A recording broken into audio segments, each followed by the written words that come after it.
Bom dia a todos. Hoje iniciando mais um dia, Momentos de Leitura, terceiro dia de leitura desse livro, A Coragem de Ser Imperfeito. Anten de Leonard Cohen, Eris a crack in everything, that's how the light gets in. Em todas as coisas há uma fenda, é por aí que a luz entra. O escudo do entorpecimento. Uma das estratégias mais universais de entorpecimento é viver loucamente atarefado. Nossa sociedade aceitou a ideia de que, se estivermos sempre muito ocupados, a verdade de nossas vidas não nos alcançará. As estatísticas comprovam que há pouquíssimas pessoas que não são afetadas por um vício. Parece que todos nós, de alguma forma, anestesiamos nossos sentimentos. Podemos até não fazê-lo de maneira compulsiva e crônica, mas isso não significa que não entorpecemos nossa sensação de vulnerabilidade. E essa atitude é particularmente debilitante porque não apenas amortece a dor de nossas dificuldades, mas também embota nossas experiências de amor, alegria, aceitação, criatividade e empatia. Entorpeça a escuridão e você terá entorpecido a luz. Precisamos refletir sobre tudo o que fazemos diariamente para nos anestesiar de alguma coisa. As doses de bebida alcoólica que tomamos enquanto preparamos o jantar ou durante as refeições, nossas 60 horas de trabalho semanais, o consumo abusivo de açúcar, o longo tempo passado diante da TV, o excesso de remédios, as várias xícaras de café que tomamos para tirar o torpor do vinho e do analgésico. Quando me concentrei nas respostas à pesquisa relativas a esse escudo, minha primeira pergunta foi: o que estamos entorpecendo e por quê? Os americanos estão mais endividados, obesos, dependentes de remédios e viciados do que nunca. Pela primeira vez na história, o Centro de Prevenção e Controle de Doenças, CDC, dos Estados Unidos anunciou que os acidentes automobilísticos se tornaram a segunda maior causa de morte acidental no país. O motivo principal? Overdose de drogas. Mas a verdade é que há mais casos de morte por overdose de drogas prescritas do que por overdose de cocaína, heroína e metanfetamina somados. Ainda mais alarmante é a estimativa de que menos de 5% dos que morrem de overdose de drogas prescritas conseguiram seus remédios de pessoas que identificamos como traficantes de rua. Os traficantes de hoje muitas vezes são pais, parentes, amigos e médicos. Com certeza esse é um problema grave. As pessoas estão desesperadas para sentir menos ou mais, para descartar alguma sensação ou para intensificar uma outra. Após passar alguns anos trabalhando de perto com pesquisadores e especialistas clínicos em vícios, eu achava que os causadores principais do entorpecimento fossem os nossos embates com a autovalorização e a vergonha. Anestesiamos a dor que vem dos sentimentos de inadequação e de inferioridade. Mas essa era apenas uma parte do quebra-cabeça. Como explicaria adiante, a necessidade mais poderosa de entorpecimento parece vir da combinação de 3 elementos nefastos: vergonha, ansiedade e isolamento. A ansiedade descrita pelos participantes da pesquisa pareceu ser alimentada pela incerteza, pelas exigências esmagadoras e competitivas de nossa época e pelo mal-estar social. O isolamento foi mais difícil de definir precisamente. Pensei em usar o termo depressão em vez de isolamento, mas os dados me mostravam outra coisa. Identifiquei uma gama de experiências que continham a depressão, mas incluíam também solidão, retraimento, desmotivação e sensação de vazio. Mais uma vez, o que realmente foi impactante para mim, tanto pessoal quanto profissionalmente, foi ver o forte padrão da vergonha permeando as experiências de ansiedade ou isolamento. A vergonha entra em cena quando experimentamos a ansiedade não apenas porque nos sentimos temerosos, impotentes e incapazes de administrar as exigências cada vez maiores da vida, mas porque, no final das contas, a ansiedade é composta e se torna insuportável pela crença de que se fossemos mais inteligentes, mais fortes ou melhores, seríamos capazes de dar conta de tudo. O entorpecimento, aqui, se torna um meio de abrandar tanto a instabilidade quanto a inadequação. Com o isolamento, a história é parecida. Podemos ter muitos amigos no Facebook, colegas, amigos da vida real e vizinhos, porém, ainda assim, nos sentimos sozinhos e invisíveis. Como fomos programados para estabelecer vínculos, o isolamento sempre provoca sofrimento. Sentir-se isolado pode ser uma parte normal da vida e dos relacionamentos, mas, quando somado à vergonha de acreditar que estamos isolados porque não somos dignos de contato, o isolamento causa uma dor tão grande que a necessidade de anestesiá-la se torna incontrolável. Um passo além do isolamento é o retraimento psicológico, que apresenta um perigo real. Jean Baker Miller e Irene Stiver, duas teóricas relacionais culturais do Stone Center da Faculdade de Wellesley, no estado de Massachusetts, identificaram esse aspecto extremo. Elas escrevem: acreditamos que a experiência mais terrível e destrutiva que uma pessoa pode ter é o retraimento psicológico. Isso não é o mesmo que estar sozinho. É a sensação de estar afastado de qualquer possibilidade de contato humano e de ser impotente para mudar a situação. No seu ápice, o retraimento psicológico pode levar à falta de esperança e ao desespero. As pessoas farão quase tudo para escapar dessa mistura de isolamento patológico com impotência. A parte dessa definição que é fundamental para se entender a vergonha é a frase: as pessoas farão quase tudo para escapar dessa mistura de isolamento patológico com impotência. A vergonha leva muitas vezes ao desespero. E as reações a essa necessidade imensa de escapar do retraimento e do medo podem variar do entorpecimento ao vício, à depressão, à autoflagelação, aos distúrbios alimentares, ao bullying, à violência e até ao suicídio. Quando eu avaliava minha própria história de entorpecimento, entender como a vergonha potencializa a ansiedade e o isolamento me forneceu respostas para perguntas que alimentei durante anos. Não comecei a beber para afogar minhas mágoas, eu apenas precisava de algo com que ocupar as mãos. Estou convencida de que se os smartphones já existessem quando eu estava saindo da adolescência, eu nunca teria começado a fumar e a beber. Eu bebia e fumava para abrandar minha sensação de vulnerabilidade e para parecer ocupada quando todas as garotas da mesa tinham sido chamadas para dançar. Há 25 anos, eu sentia que minha única opção era encher a cara de cerveja, beber um drink ou ter um cigarro nos dedos. Eu estava sozinha na mesa, sem ninguém nem nada para me fazer companhia, a não ser meus vícios. Para mim, a vulnerabilidade conduzia à ansiedade que conduzia a vergonha que levava ao isolamento, que levava a mais uma latinha de cerveja. Para muitos de nós, o anestésico químico de emoções é apenas um efeito colateral prazeroso, embora perigoso, de comportamentos que têm a ver com se adequar, estabelecer um vínculo e lidar com a ansiedade. Eu não cresci com as habilidades e os recursos emocionais necessários para lidar com o mal-estar. E não eram apenas as baladas, as cervejas geladas, os cigarros que fugiam do meu controle, eram o pão de banana, as batatas chips com queijo, os e-mails, o trabalho, a necessidade de me manter ocupada, as preocupações incessantes, o planejamento excessivo, o perfeccionismo e qualquer coisa que pudesse aliviar aquela agonizante sensação de vulnerabilidade alimentada pela ansiedade. Hoje sei que existem algumas estratégias para combater o entorpecimento. Vamos examinar algumas delas. Viver com ousadia, impor limites, encontrar bem-estar verdadeiro e cuidar do espírito. Quando entrevistei os participantes da minha pesquisa sobre entorpecimento, todas as pessoas plenas falaram insistentemente a respeito de 3 coisas. 1. Aprender como realmente vivenciar os sentimentos. 2. Ficar atento sobre os comportamentos entorpecentes. 3. Saber lidar com o desconforto das emoções difíceis.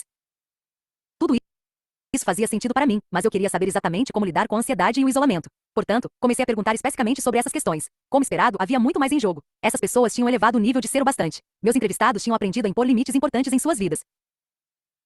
Quando usei perguntas mais pontuais sobre as escolhas e os comportamentos que homens e mulheres plenos priorizavam para reduzir a ansiedade, eles disseram que reduzi-la significava prestar atenção em quanto podiam fazer e em quanto era demais e aprender a dizer chega. Eles tinham muita clareza sobre o que era importante para eles e sobre quando deviam abrir mão de alguma coisa. Todos nós lutamos contra a ansiedade. É claro que existem tipos diferentes e, com certeza, diferentes intensidades. A melhor maneira para lidar com a ansiedade estrutural é uma combinação de medicamentos e terapia. No entanto, o tipo ambiental aparece quando estamos superatarefados e superestressados. O interessante para mim foi enxergar como os participantes da pesquisa podiam ser divididos. O grupo A deniu o desal da ansiedade como encontrar meios para administrá-la e acalmá-la, ao passo que o grupo B deniu o problema como mudar os comportamentos que levam à ansiedade. Os participantes de ambos os grupos usaram a tecnologia dominante de hoje como exemplo de uma fonte de produção de ansiedade, por isso vamos examinar como eles pensaram de forma diferente a respeito do bombardeio de e-mails e mensagens de texto e de voz. Grupo A. Tomo uma xícara de café depois de pôr as crianças para dormir, e assim posso ver meus e-mails entre as 22 horas e a meia-noite. Quando há muita coisa, acordo às 4 da manhã e retomo essa tarefa. Não gosto de ir para o trabalho com e-mails pendentes. Fico cansado, mas eles são todos respondidos. Grupo B. Simplesmente parei de mandar e-mails desnecessários e pedi aos meus amigos e colegas que fizessem o mesmo. Estou tentando acostumá-los a esperar que eu leve alguns dias para responder.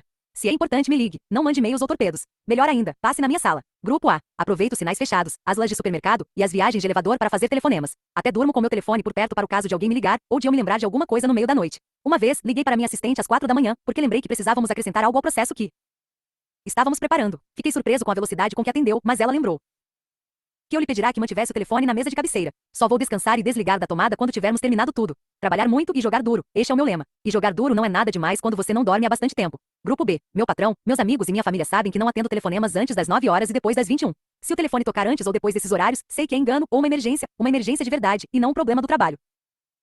Os participantes que mais utilizavam o entorpecimento, os do grupo A, deixaram claro que reduzir a ansiedade significava achar modos de entorpecê-la, e não mudar o pensamento, os comportamentos ou as emoções que produziam ansiedade. Essas pessoas queriam ajuda para conhecer uma maneira melhor de viver assim, e não sugestões sobre como deixar de viver dessa forma. O grupo B, dos participantes que tratavam a raiz da ansiedade buscando harmonizar suas vidas com seus valores e impor limites, era formado por pessoas plenas. Quando perguntamos a esse grupo sobre o processo de estabelecer limites claros para reduzir a ansiedade, os participantes não hesitaram em relacionar a autovalorização com limites. Precisamos acreditar que somos o bastante para poder dizer, chega. Para as mulheres, impor limites é mais difícil porque os grêmios da vergonha são rápidos. Cuidado ao dizer não. Você vai magoar essa pessoa. Não a decepcione. Seja uma boa menina. Faça todo mundo feliz. Para os homens, os grêmios sussurram, seja homem. Um homem de verdade poderia fazer isso e ainda mais. O filhinho de mamãe já está cansado? Sabemos que viver com ousadia significa abraçar a vulnerabilidade. O que não pode acontecer se a vergonha estiver no controle ou se o isolamento alimentado pela ansiedade estiver nos dominando. As duas formas mais poderosas de estabelecer um vínculo com alguém são o amor e a aceitação, ambas necessidades inegociáveis de homens, mulheres e crianças. Enquanto realizava as entrevistas, descobri que somente uma coisa separa os homens e as mulheres que experimentam um grande sentimento de amor e aceitação daquelas pessoas que parecem estar lutando por isso, a crença no próprio valor. Se quisermos vivenciar esse sentimento em sua plenitude, precisamos acreditar que somos merecedores dele. Antes, porém, de falarmos mais sobre entorpecimento e isolamento, quero compartilhar as definições de vínculo e aceitação que apareceram na coleta de dados. Vínculo é a energia criada entre pessoas quando elas se sentem vistas, ouvidas e valorizadas. Quando elas podem dar e receber sem julgamento. Aceitação é o desejo humano inato de ser parte de alguma coisa maior do que nós. Pelo fato de esse anseio ser tão essencial, tentamos muitas vezes conquistá-lo fazendo esforço para nos encaixar em algum padrão e buscando a aprovação dos outros, os quais, além de serem substitutos fajutos da aceitação, geralmente funcionam como obstáculos para ela. Como a verdadeira aceitação só acontece quando apresentamos nosso eu autêntico e imperfeito para o mundo, o nosso senso de aceitação nunca pode ser maior do que nosso nível de autoaceitação. Essas definições são cruciais para entender como nos isolamos e perdemos os vínculos mais essenciais e de que forma podemos mudar. Viver uma vida emocionalmente saudável tem a ver com impor limites, gastar menos tempo e energia se preocupando com pessoas sem importância e enxergar o valor de se trabalhar para ter um vínculo de maior qualidade com a família e os amigos mais próximos. Antes de iniciar a pesquisa, eu queria saber qual é a maneira mais rápida de fazer esses sentimentos ruins irem embora? Hoje, muitos anos depois, minha pergunta passou a ser: o que são esses sentimentos e de onde eles vêm? Invariavelmente, as respostas me dizem que não estou me sentindo conectada com meu marido e meus filhos, consequência de não dormir o suficiente, de não brincar o suficiente, de trabalhar demais e de tentar fugir da vulnerabilidade. O que mudou foi que agora sei que tenho consciência dessas respostas e sou capaz de lidar com elas. O cuidado e o alimento de nosso espírito.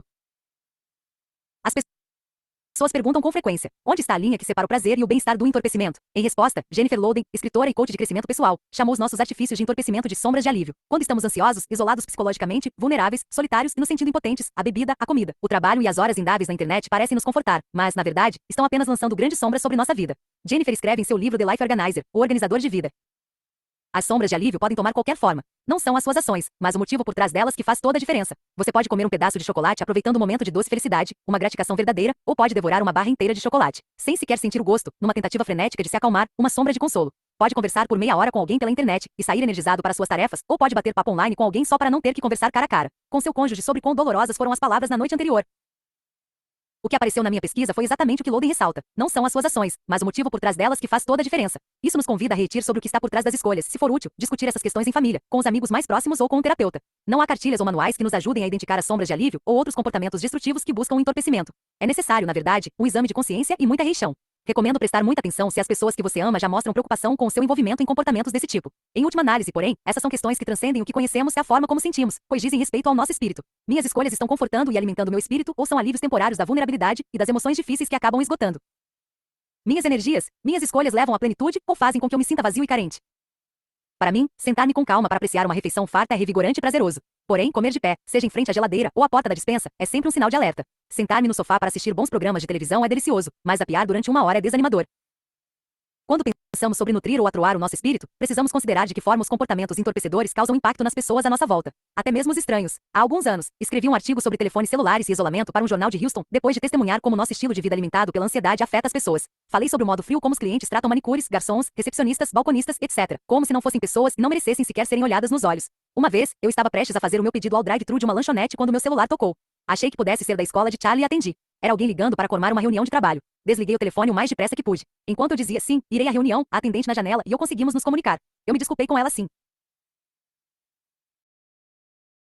Que desliguei o telefone. Devo ter surpreendido a moça com aquela atitude, porque ela começou a chorar, dizendo em seguida, obrigada. Muito obrigada. A senhora não tem ideia de quanto isso é humilhante. As pessoas nem olham para nós. Sei bem como ela se sentiu. Passei um bom tempo trabalhando como garçonete para bancar meus estudos e vivi essa experiência de ser invisível. Quando tratamos as pessoas como objetos, nós as desumanizamos. Após passar mais de uma década estudando aceitação, autenticidade e vergonha, posso afirmar que fomos projetados para criar vínculos emocional, física e espiritualmente. Não estou insinuando que devemos ter um relacionamento profundo e significativo com o manobrista ou com a atendente da lanchonete, mas é preciso que paremos de desumanizar as pessoas e comecemos a olhá-las nos olhos quando falarmos com elas. Se não tivermos a força de vontade e o tempo para fazer isso, então é melhor ficar em casa. Na pesquisa, a espiritualidade surgiu como um guia fundamental para as pessoas plenas. Não estou falando de religiosidade, mas da crença profundamente arraigada de que estamos inexoravelmente ligados uns aos outros por uma força maior do que nós mesmos, uma força que é amor e compaixão. Para alguns essa força é Deus, para outros é a natureza, a arte ou até a emotividade. Acredito que assumir o nosso valor é o ato de reconhecimento de que somos sagrados. Talvez acolher a vulnerabilidade e vencer o entorpecimento tenham a ver com cuidar e alimentar nosso espírito. Os escudos menos usados. Alegria como mau presságio, perfeccionismo e entorpecimento apareceram na pesquisa como os 3 métodos de proteção mais comuns, ou as maiores táticas de defesa. Nesta última parte do capítulo, quero explorar brevemente os escudos menos usados do arsenal, algumas outras máscaras e armaduras que formam importantes subcategorias de escudos. A maioria de nós vai se identificar, provavelmente, com um ou mais desses mecanismos de proteção. O escudo viking ou vítima. Reconheci esta peça da armadura quando um grupo significativo de participantes da pesquisa sinalizou que não via utilidade no conceito de vulnerabilidade. Suas respostas para a ideia de que a vulnerabilidade podia ter algum valor foram indiferentes, desdenhosas e até o X. O que apareceu nessas entrevistas e interações foi uma lente sobre o mundo que via as pessoas divididas basicamente em 2 grupos, que chamo de vikings ou vítimas. Diferentemente de alguns participantes que tinham uma opinião intelectual ou teórica sobre o tema da vulnerabilidade. Esses entrevistados compartilhavam a crença de que todo mundo, sem exceção, pertence a um dos 2 grupos mutuamente exclusivos, ou se é uma vítima da vida, um tolo que está sempre sendo passado para trás e não consegue se impor, ou se é um viking, alguém que enxerga a vitimização como uma ameaça constante e, portanto, se mantém no controle, domina, exerce poder sobre as coisas e nunca demonstra vulnerabilidade. Enquanto eu organizava os dados dessas entrevistas, pensei no capítulo da minha dissertação sobre o filósofo francês Jacques Derrida e a oposição binária, termos relacionados que têm significados opostos. Ainda que os participantes não tenham usado os mesmos exemplos, um padrão consistente de pares de opostos emergiu da linguagem que empregaram para descrever suas visões de mundo. Vencedor ou perdedor, sobreviver ou morrer, matar ou ser morto, fortes ou fracos, líderes ou seguidores, sucesso ou fracasso, esmagar ou ser esmagado. A origem dessa visão de mundo, segundo a oposição binária viking ou vítima, não estava completamente clara, mas a maioria atribuía aos valores que lhes foram ensinados na infância, a experiência de sobreviver a tribulações ou a sua formação profissional. Boa parte dos participantes que sustentaram essa visão no grupo era composta de homens, mas também havia algumas mulheres. Faz sentido que isso seja, de certo modo, uma questão de gênero, pois muitos homens, até mesmo aqueles que não recorriam a essa armadura, mencionaram terem sido ensinados e moldados na infância e na adolescência pela dinâmica de que o mundo é dos vencedores. Sem esquecer que conseguir vencer e dominar as mulheres fazia parte da lista dos princípios masculinos discutidos no capítulo 3. Além dos fatores socialização e experiências de vida, muitos participantes desse grupo tinham empregos ou trabalhavam em contextos culturais que reforçavam a mentalidade viking ou vítima. Nós ouvimos isso de seguranças, veteranos de guerra, agentes penitenciários, policiais, pessoas que trabalham em ambientes supercompetitivos e de alta performance, como o jurídico, o tecnológico e o financeiro. Não foi possível concluir se esses profissionais procuraram carreiras que alavancaram seu sistema de crença de viking ou vítima, ou se foram suas experiências com o trabalho que forjaram essa abordagem da vida sobre a polarização entre vencer ou perder. Um aspecto que fez dessas entrevistas umas das mais difíceis foi a honestidade com que as pessoas Falaram das dificuldades em suas vidas pessoais, lidando com comportamentos de alto risco. Divórcios, isolamento, solidão, vícios, raiva e esgotamento. Mas em vez de verem esses comportamentos e suas consequências negativas, como resultado de sua visão de mundo viking ou vítima, elas os percebiam como prova da natureza cruel da própria vida. Quando examino as estatísticas nas profissões viking ou vítima mais intolerantes à vulnerabilidade, identifico o desenvolvimento de um padrão perigoso. E em nenhum lugar isso é mais evidente que no ambiente militar. As estatísticas sobre o estresse pós-traumático relacionado a suicídios, violência, vícios e comportamento de alto risco apontam para esta assombrosa verdade. Para o soldado servindo no Afeganistão e no Iraque, voltar para casa é mais letal do que estar em combate. Desde a invasão do Afeganistão em 2001 até meados de 2009, as Forças Armadas dos Estados Unidos perderam 761 soldados em combates naquele país. Compare isso aos 817 que se suicidaram no mesmo período. E esses números não levam em conta as mortes associadas à violência, ao comportamento de alto risco e às drogas. Craig Bryan, psicólogo da Universidade do Texas especialista em suicídio, que há pouco tempo deu baixa na Força Aérea, revelou à revista Time que os militares se encontram presos a uma lógica contraditória. Treinamos nossos combatentes para usar a violência e a agressão controladas para suprimir reações emocionais fortes diante da adversidade, para suportar dor física e emocional, e para vencer o medo dos ferimentos e da morte. Mas esses atributos estão também associados a um elevado risco de suicídio. Bryan explicou que os militares não podem reduzir a intensidade desse condicionamento, sem afetar negativamente a capacidade de combate de nossas forças armadas, e alertou para o perigo inerente de enxergar o mundo por meio das lentes do par viking ou vítima. Os soldados em serviço são mais capazes de matar a si mesmos, como mera consequência de seu treinamento profissional. A situação pode chegar ao seu extremo nas Forças Armadas. Porém, se olharmos para as estatísticas de saúde física e mental dos policiais, iremos encontrar algo semelhante. O mesmo acontece nas empresas, quando se lidera, se ensina ou se prega a partir de uma concepção de viking ou vítima, de vencedores ou perdedores, aniquila-se a fé, a inovação, a criatividade e a receptividade à mudança. Retire as armas e você encontrará resultados similares aos dos soldados e policiais no universo civil. Os advogados, um exemplo de profissionais amplamente treinados na dinâmica do ganhar ou perder, do ser bem-sucedido ou fracassar, têm resultados que não são muito melhores. A Ordem dos Advogados americana revela que a taxa de suicídios entre advogados é 4 vezes maior que a da população em geral. Um artigo na revista dessa instituição informou que estudiosos de depressão e abuso de substâncias entre advogados atribuíram o alto índice de suicídio na categoria ao perfeccionismo e a necessidade de serem agressivos e desapegados emocionalmente. E essa mentalidade pode se repetir em nossas vidas domésticas também. Quando ensinamos aos nossos filhos que transparência e vulnerabilidade são emoções perigosas que devem ser postas de lado, estamos lhes encaminhando para o perigo do isolamento emocional. A armadura viking ou vítima não somente perpetua comportamentos de dominação, controle e poder naqueles que se enxergam como vikings, mas pode estimular um sentimento progressivo de vitimização naqueles que acreditam que estão sendo alvos de ataque ou tratados de forma injusta. Com essas lentes só há 2 posicionamentos possíveis: exercer poder sobre algo ou alguém ou se sentir impotente. Nas entrevistas ouvi muitos participantes parecerem resignados a serem vítimas simplesmente porque não quiseram se tornar a única alternativa na opinião deles. Vikings. Reduzir nossas opções de vida a papéis tão limitados e extremos deixa muito pouca esperança para transformação e mudança significativa. Viver com ousadia, redefinir o sucesso, restituir a vulnerabilidade e buscar apoio. Ao examinar como os participantes da pesquisa abandonaram a visão viking ou vítima e passaram a abraçar a vulnerabilidade, notou-se uma diferenciação clara entre os que agiam dessa maneira porque foi o que aprenderam e os que se renderam a ela como consequência de um trauma. Definitivamente, a pergunta que melhor confronta a lógica por trás da visão viking ou vítima para ambos os grupos é esta: como você define o sucesso? Acontece que nesse paradigma de vencer ou perder, os vikings não são vitoriosos por nenhum critério que a maioria de nós classificaria como sucesso. Sobreviver ou vencer podem ser sinônimos de sucesso no meio da competição, do combate ou do trauma, mas quando a urgência dessa ameaça é removida, simplesmente sobreviver não é viver. Como mencionei anteriormente, amor e aceitação são necessidades inegociáveis de homens, mulheres e crianças, e constituem sentimentos impossíveis de serem experimentados sem vulnerabilidade. Viver sem vínculo, sem amor e aceitação não é vitória. O medo e a escassez abastecem o paradigma viking ou vítima, e boa parte da tarefa de restituir a vulnerabilidade passa por examinar os gatilhos da vergonha. O que está abastecendo o medo do ganhar ou perder? Todos os homens e mulheres que abandonaram esse paradigma e se tornaram pessoas plenas falaram sobre o cultivo da confiança e do vínculo nos relacionamentos como um pré-requisito para se tentar uma maneira menos belicosa de envolvimento com o mundo. Um grande exemplo de como o vínculo pode curar e transformar é o trabalho feito pela Team Red, White and Blue, uma equipe de acolhimento dos veteranos de guerra. De acordo com seu estatuto, os membros acreditam que a maneira mais eficaz de impactar a vida de um ex-combatente é por meio de um relacionamento significativo com alguém em sua comunidade. O programa da organização aproxima ex-combatentes lesionados e voluntários locais. Juntos, eles almoçam, vão às consultas médicas dos veteranos, a eventos esportivos e participam de outras atividades sociais. Essa interação permite que os veteranos de guerra façam parte da comunidade, conheçam redes de apoio e encontrem novos interesses na vida. Meu interesse por esse trabalho não surgiu apenas com minha pesquisa, mas tem a ver com uma experiência extraordinária que vivi trabalhando com um grupo de veteranos e familiares de militares em um projeto sobre a resiliência à vergonha como parte de minhas aulas na Universidade de Houston. Esse trabalho me fez descobrir quanto podemos fazer pelos que voltam do campo de batalha, e porque nossas opiniões e crenças sobre a guerra não devem nos impedir de estender a mão para eles com vulnerabilidade, compaixão e apoio. Trauma e viver com ousadia.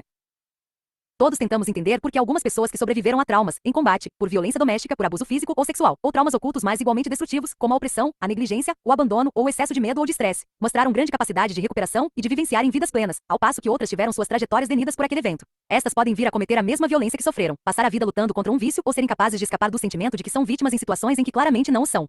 Depois de pesquisar a vergonha por 6 anos, eu sabia que parte da resposta estava na resiliência à vergonha. As pessoas com a maior capacidade de luta desenvolveram intencionalmente os 4 elementos que discutimos nos capítulos anteriores. A outra parte da resposta pareceu pouco clara para mim até eu começar minhas novas entrevistas sobre vulnerabilidade e plenitude. Se somos obrigados A enxergar tudo por meio das lentes do modelo Viking, ou vítima como mecanismo de sobrevivência, pode parecer impossível, ou mesmo fatal, escapar dessa visão de mundo. Como esperar que alguém desista de um modo de ver e entender o mundo que lhe tem mantido vivo física, cognitiva ou emocionalmente? Ninguém é capaz de abrir mão de suas estratégias de sobrevivência sem ajuda consistente e sem o desenvolvimento de estratégias substitutas. Abandonar o escudo Viking ou vítima exige o auxílio de um profissional, alguém que entenda o trauma. Os grupos de apoio também costumam ser muito úteis. Os participantes da pesquisa que sobreviveram a traumas que abraçaram a proposta da vida plena, falaram apaixonadamente sobre a necessidade de admitir o problema, buscar ajuda profissional, superar os obstáculos da vergonha e do segredo que acompanham o trauma, e abordar a recuperação da vulnerabilidade como uma prática diária, não como um item a ser riscado da lista de tarefas. E se a importância da espiritualidade perpassou todas as entrevistas com as pessoas plenas, ela augurou como algo especialmente importante para os participantes que se consideravam não apenas sobreviventes do trauma, mas também um sucesso. Os escudos da superexposição.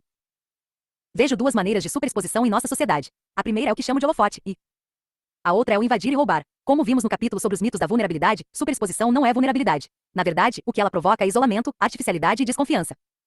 O escudo holofote.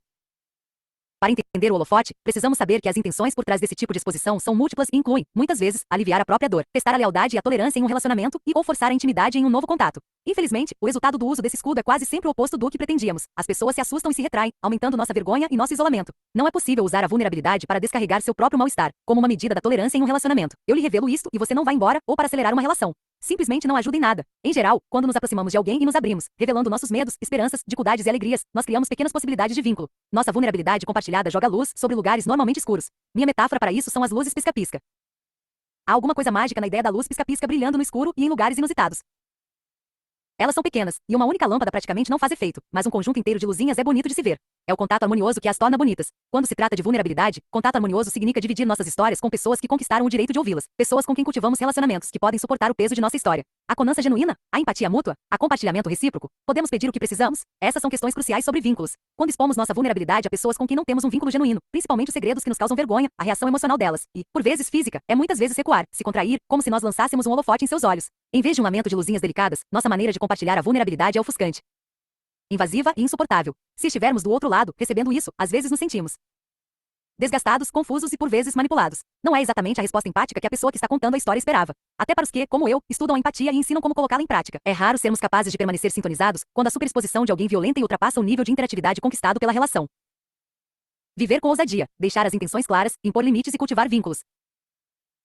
Grande parte da beleza da luz se deve à existência das trevas. Os momentos mais fortes de nossas vidas acontecem quando amarramos as pequenas luzinhas criadas pela coragem, pela compaixão e pelo vínculo, e as vemos brilhar na escuridão de nossas batalhas. A escuridão se perde quando empregamos a vulnerabilidade para lançar um holofote sobre nosso ouvinte, e temos como resposta a perda de vínculo. Então usamos essa perda como constatação de que nunca encontraremos apoio, de que não somos merecedores, de que o relacionamento é ruim ou, no caso da superexposição, para forçar um contato, que nunca teremos a intimidade que desejamos. O que não percebemos é que usar a vulnerabilidade não é a mesma coisa que ser vulnerável, é o oposto, é uma armadura. Às vezes nem sequer temos consciência de que estamos nos superexpondo como estratégia de defesa. Podemos despejar nossa vulnerabilidade ou nossas histórias de vergonha no desespero para sermos ouvidos. Deixamos escapar um segredo que está causando imensa dor simplesmente porque não conseguimos segurá-lo por mais um segundo. A intenção pode até não ser fazer isso para nos proteger ou para repelir as pessoas, mas o resultado de nosso comportamento vai ser esse. Quer estejamos do lado de quem desabafar ou do lado de quem escuta, o amor próprio é fundamental. Precisamos dar um tempo quando revelamos muita coisa rapidamente, e praticar a autocompaixão quando percebemos que não somos capazes de abrir espaço para alguém que nos ofusca com holofotes. O julgamento pode exacerbar o isolamento. Quando esse assunto surge, as pessoas me perguntam como decido o que e como compartilhar em meu trabalho. Afinal de contas, revelo muito de mim mesma em minha carreira, e com certeza não desenvolvi relacionamentos de confiança com todos vocês e com as pessoas das plateias a que me dirijo. Tenho meus próprios limites sobre o que compartilho ou não, e sou cuidadosa com minhas intenções.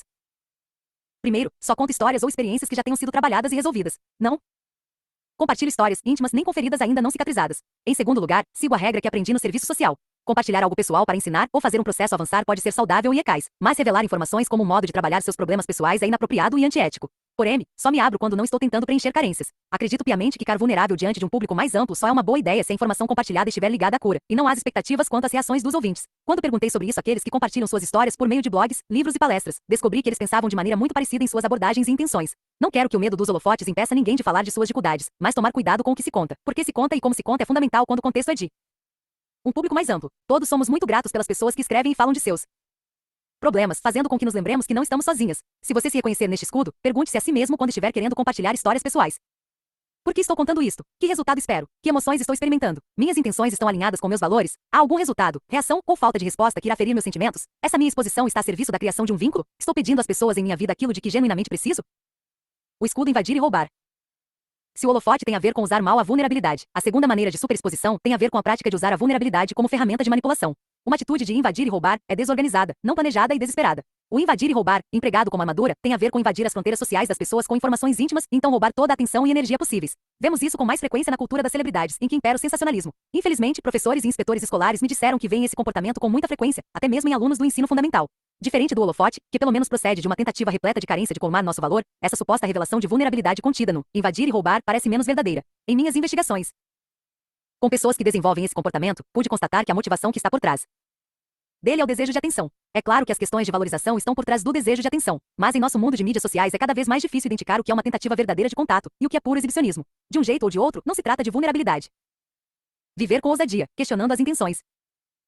Toda essa autoexposição de que falamos tem um pé unidirecional, e para aqueles que se envolvem nela, uma plateia parece ser mais desejável do que um contato íntimo. Se estivermos envolvidos em um esquema, invadir e roubar, acho que as perguntas a serem feitas são as mesmas da parte sobre o holofote. Também considero importante indagar que necessidade está por trás desse comportamento, e estou tentando atingir, machucar ou me relacionar com alguém especificamente. E é este o jeito certo de fazê-lo? O escudo zigue-zaguear. Zigue-zaguear é a metáfora perfeita para a maneira como gastamos uma energia enorme tentando driblar a vulnerabilidade, quando custaria muito menos esforço encará-la de frente. A imagem também transmite quanto é inútil pensar em zigue-zaguear diante de uma coisa tão extensa e exaustiva quanto a vulnerabilidade. Zigue-zaguear nesse contexto significa tentar controlar uma situação dando as costas para ela, fingindo que não está acontecendo, ou até mesmo fingindo que você não se importa. Costumamos nos desviar do conito, do desconforto, da possível confrontação, do potencial de passar vergonha ou ser magoado e da crítica, seja a autocrítica ou a que os outros nos dirigem. Zigue-zaguear pode levar o indivíduo a se esconder, fingir, evitar, procrastinar, culpar e mentir. Tenho uma tendência a querer zigue-zaguear quando me sinto vulnerável. Se preciso fazer uma ligação difícil, tento examinar antes todos os ângulos possíveis, começo a rascunhar um e-mail, achando que nessa situação escrever é melhor, ou então me convenço de que devo esperar, ou penso em mil outras coisas para fazer. Fico indo e voltando até ficar exausta. Viver com ousadia, estar presente, prestar atenção e seguir em frente. Zigue-zaguear é cansativo, e correr de um lado para outro para evitar alguma coisa não é uma boa maneira de viver. Enquanto tentava descobrir ocasiões em que zigue-zaguear pudesse ser útil, pensei no conselho de um senhor que recebi quando era criança. Um dia meus pais levaram meu irmão e eu para pescar nos rios que atravessam alguns pântanos no estado da Louisiana. O homem que nos deu acesso à propriedade disse: se um crocodilo aparecer, saiam correndo em zigue-zague. Os bichos são rápidos, mas não são bons de curvas. Segundo especialistas do zoológico de San Diego, podemos facilmente correr mais rápido que um crocodilo, fazendo ou não zigue-zague. Eles alcançam uma velocidade máxima de 16 ou 17 km por hora e não conseguem correr durante muito tempo. Os crocodilos dependem de ataque surpresa, sem que precisem caçar sua presa. De certa maneira, eles se parecem com os gremlins que moram nos pântanos da vergonha e nos impedem de sermos autênticos e vulneráveis. Portanto, não precisamos zigue-zaguear. Temos apenas que estar presentes, atentos e seguir em frente. O escudo desconfiança, crítica, frieza e crueldade. Se a sua decisão for entrar na arena e viver com ousadia, prepare-se para dar a cara a tapa. Não importa se a sua grande ousadia for um artigo para o jornal da escola, uma promoção no emprego ou vender uma peça de cerâmica que você fez. Estará na mira de alguma desconança ou de alguma crítica. Pode até encontrar pela frente algum autêntico espírito de porco. Isso porque a desconança, a crítica, a crueldade e a frieza são ainda melhores do que uma armadura. Elas podem ser transformadas em armas que não apenas mantêm a vulnerabilidade à distância, mas também podem ferir as pessoas que estão vulneráveis e colocá-las em situação difícil. Se somos o tipo de pessoa que acha que vulnerabilidade não é comigo, nada pode nos fazer sentir mais ameaçados e mais incitados a atacar e envergonhar os outros do que ver alguém vivendo com ousadia. A ousadia produz um espelho incômodo que rete nossos próprios medos de aparecer, criar e deixar que nos vejam. Quando me refiro à crítica, não estou falando do feedback oportuno e do debate construtivo, nem da discordância a respeito do valor ou da importância de alguma manifestação.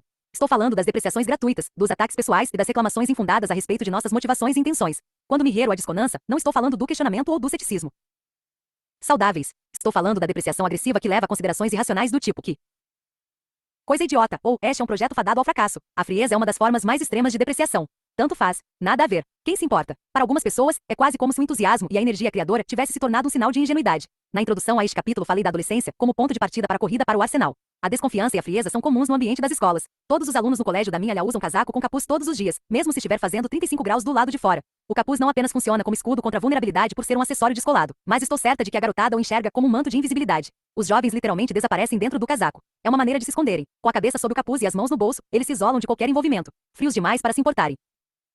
Na vida adulta, também podemos nos proteger da vulnerabilidade por meio da frieza. Não queremos que nos achem espalhafatosos, muito crédulos, preocupados ou ansiosos. Não vestimos mais capuzes com a mesma frequência que os mais novos, mas podemos usar títulos, formação, origem e posição social como alças do escudo desconfiança, crítica, frieza e crueldade. Posso falar com você dessa maneira ou ignorá-lo por ser quem eu sou e por fazer o que faço. E nesse escudo as alças podem ser consideradas manifestações de não conformismo e rejeição aos modelos convencionais de status. Eu desprezo porque você se vendeu e passa o dia trabalhando num cubículo, ou eu sou mais importante e interessante porque recusei as armadilhas de uma educação refinada e do emprego formal, etc.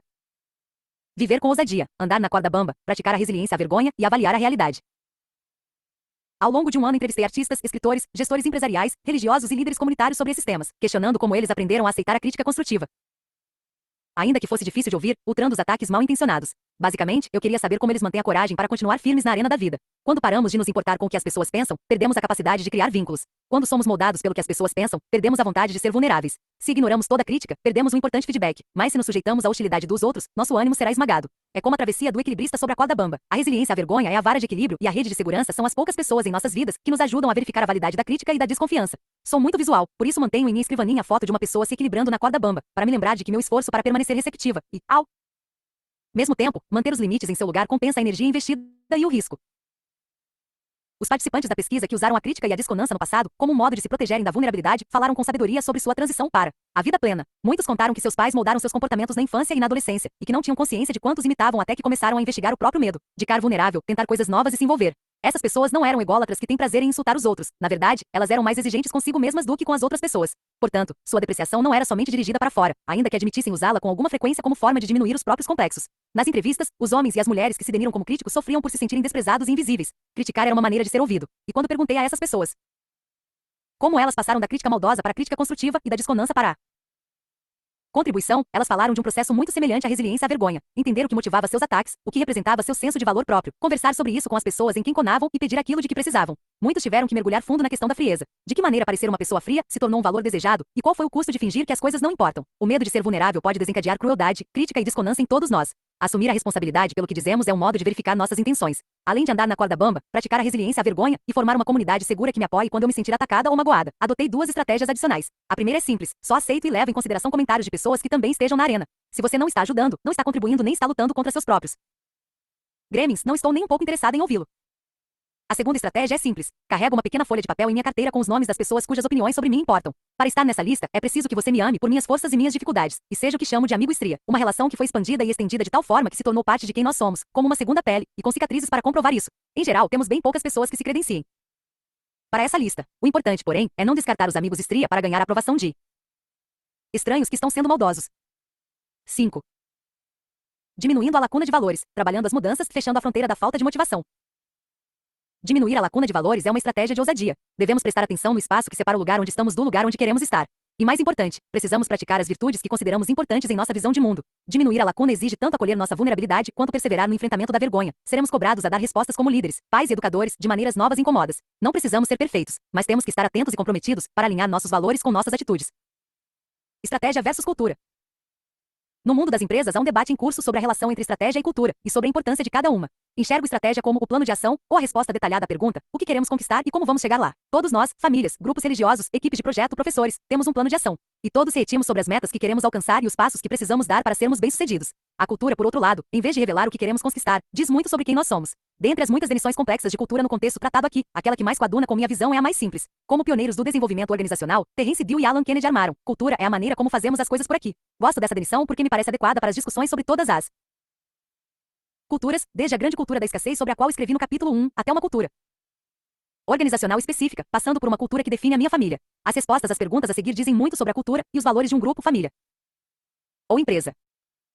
1. Quais comportamentos são recompensados aqui? E quais são punidos? 2. Onde e como as pessoas estão gastando seus recursos, dinheiro, tempo, atenção. 3. Que regras e expectativas são seguidas, impostas e ignoradas? 4. As pessoas se sentem seguras e apoiadas ao conversarem sobre como se sentem e ao falar sobre as coisas de que precisam. 5. Quais são os tabus? Quem costuma defini-los? 6. Que histórias são lendas e que valores elas disseminam? 7. O que acontece quando alguém falha, decepciona ou comete um erro? 8. Como a vulnerabilidade, a incerteza, o risco e a exposição emocional é percebida? 9. Em que medida a vergonha e a culpa são predominantes e como elas aparecem? 10. Qual é a tolerância coletiva para a inovação? O desconforto de aprender, tentar coisas novas e dar e receber feedback é normal, ou há uma grande valorização do status quo?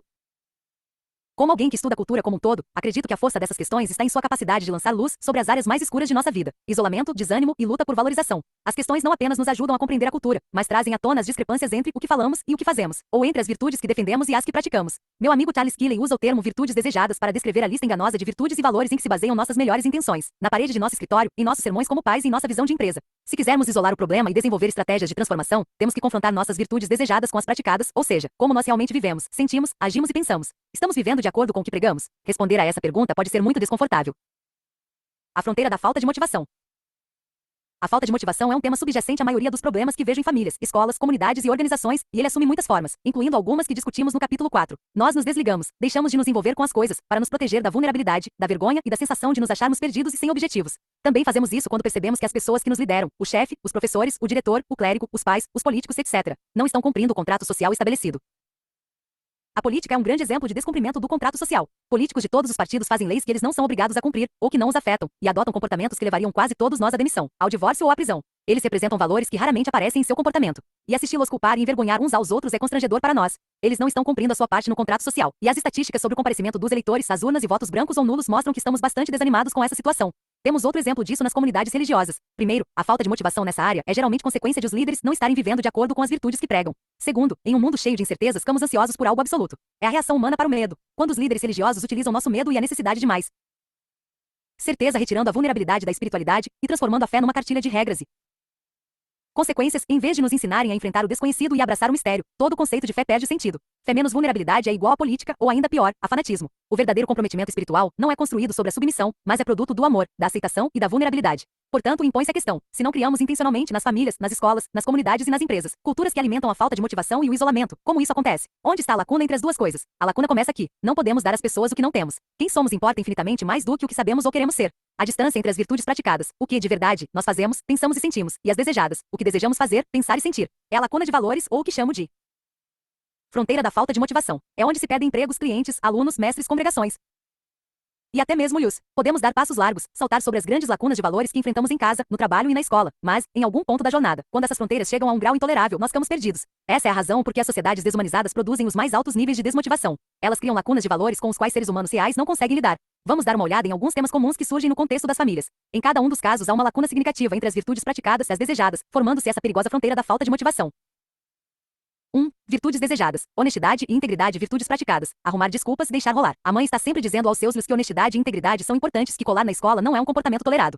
Um dia, quando eles entram no carro depois de uma compra demorada no supermercado, a mãe descobre que a moça do caixa não registrou as latas de refrigerante que estavam no fundo do carrinho. Em vez de voltar ao mercado, ela dá de ombros e diz: o erro não foi meu.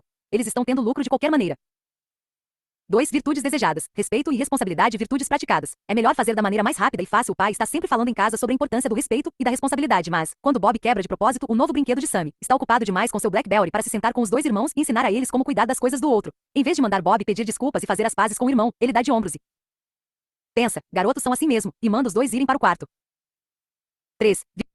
Virtudes desejadas, gratidão e respeito. Virtudes praticadas. Zombaria, desvalorização e desrespeito. A mãe e o pai se sentem desvalorizados e estão cansados das demonstrações de falta de respeito dos filhos. Mas o casal grita um com o outro e se trata com xingamentos. Ninguém na casa diz por favor ou obrigado, incluindo os pais. A mãe e o pai praticam a humilhação entre si e com os filhos, e provocam todos os membros da família a ponto de fazê-lo chorar. O problema é que os pais estão querendo incutir padrões de comportamento, sentimentos e pensamentos que seus filhos nunca tiveram como modelo. 4. Virtude desejada. Impor limites. Virtudes praticadas. Rebeldia e frieza. Júlia tem 17 anos e seu irmão mais novo, Austin, 14. Os pais deles adotam uma política de tolerância zero para cigarro, bebidas alcoólicas e drogas. Infelizmente, isso não está funcionando. Os dois já foram pegos fumando, e Júlia foi suspensa do colégio porque a professora encontrou vodka em sua garrafa de água. Júlia olha para os pais com raiva e diz: vocês são uns hipócritas. E aquelas festinhas regadas a álcool que vocês frequentavam na época do colégio? E quando mamãe foi presa? Vocês acharam graça quando nos contaram isso. Até fotograias nos mostraram. Agora vamos dar uma olhada no poder das virtudes alinhadas. 1. Virtudes desejadas e praticadas. Vínculo emocional e sentimentos respeitosos. A mãe e o pai tentaram incutir na família uma ética de preocupação com os sentimentos. Certa noite, Hunter chega visivelmente preocupado de seu treino de basquete. O segundo ano da faculdade tem sido difícil, e o técnico de basquete está no seu pé. Ele joga a mochila no chão da cozinha e corre para o andar de cima da casa. A mãe e o pai estão na cozinha cuidando do jantar, mas reparam na atitude de Hunter. O pai desliga o fogão, a mãe comunica ao filho mais novo que eles estão indo conversar com Hunter, e pede a ele que lhes dê esse tempo a sós. O casal sobe e se senta na beira da cama do Leo. Sua mãe e eu sabemos que as últimas semanas têm sido bem difíceis, diz o pai. Não sabemos como você se sente, mas desejamos saber. Esse período também foi difícil nas nossas vidas, queremos estar ao seu lado nisso. Este foi um grande exemplo de como diminuir a lacuna de valores e fortalecer o vínculo. Na entrevista, o pai me contou que isso fez todos eles se sentirem muito vulneráveis, que chegaram até a chorar. Ele disse que compartilhar as próprias dificuldades da juventude com o filho realmente melhorou o relacionamento entre eles. Quero enfatizar que esses exemplos não são o que são. Eles foram citados em minha pesquisa. Sei que não podemos ser modelos perfeitos o tempo todo, mas quando nossas virtudes praticadas estão frequentemente em conito com as expectativas da cultura que nos cerca, o descomprometimento é inevitável. Se a mãe está exausta depois de uma compra no mercado e vai embora sem pagar uma vez, pode até não ser um grande problema. Porém, se eu vou embora assim mesmo porque o erro não foi meu se tornar uma regra, ela vai precisar exibilizar suas expectativas em relação às transgressões dos Lius. Se ela liga o carro e vai embora sem pagar, mas logo depois se senta com os Lius e diz com sinceridade: eu devia ter voltado e pagado pelo refrigerante, mesmo que o erro não tenha sido meu. Mais tarde vou voltar lá. Isso é incrivelmente forte. A lição aqui é permitido ser imperfeito e cometer erros nessa casa, mas eu quero viver de acordo com meus valores. Precisamos agir corretamente sempre que pudermos.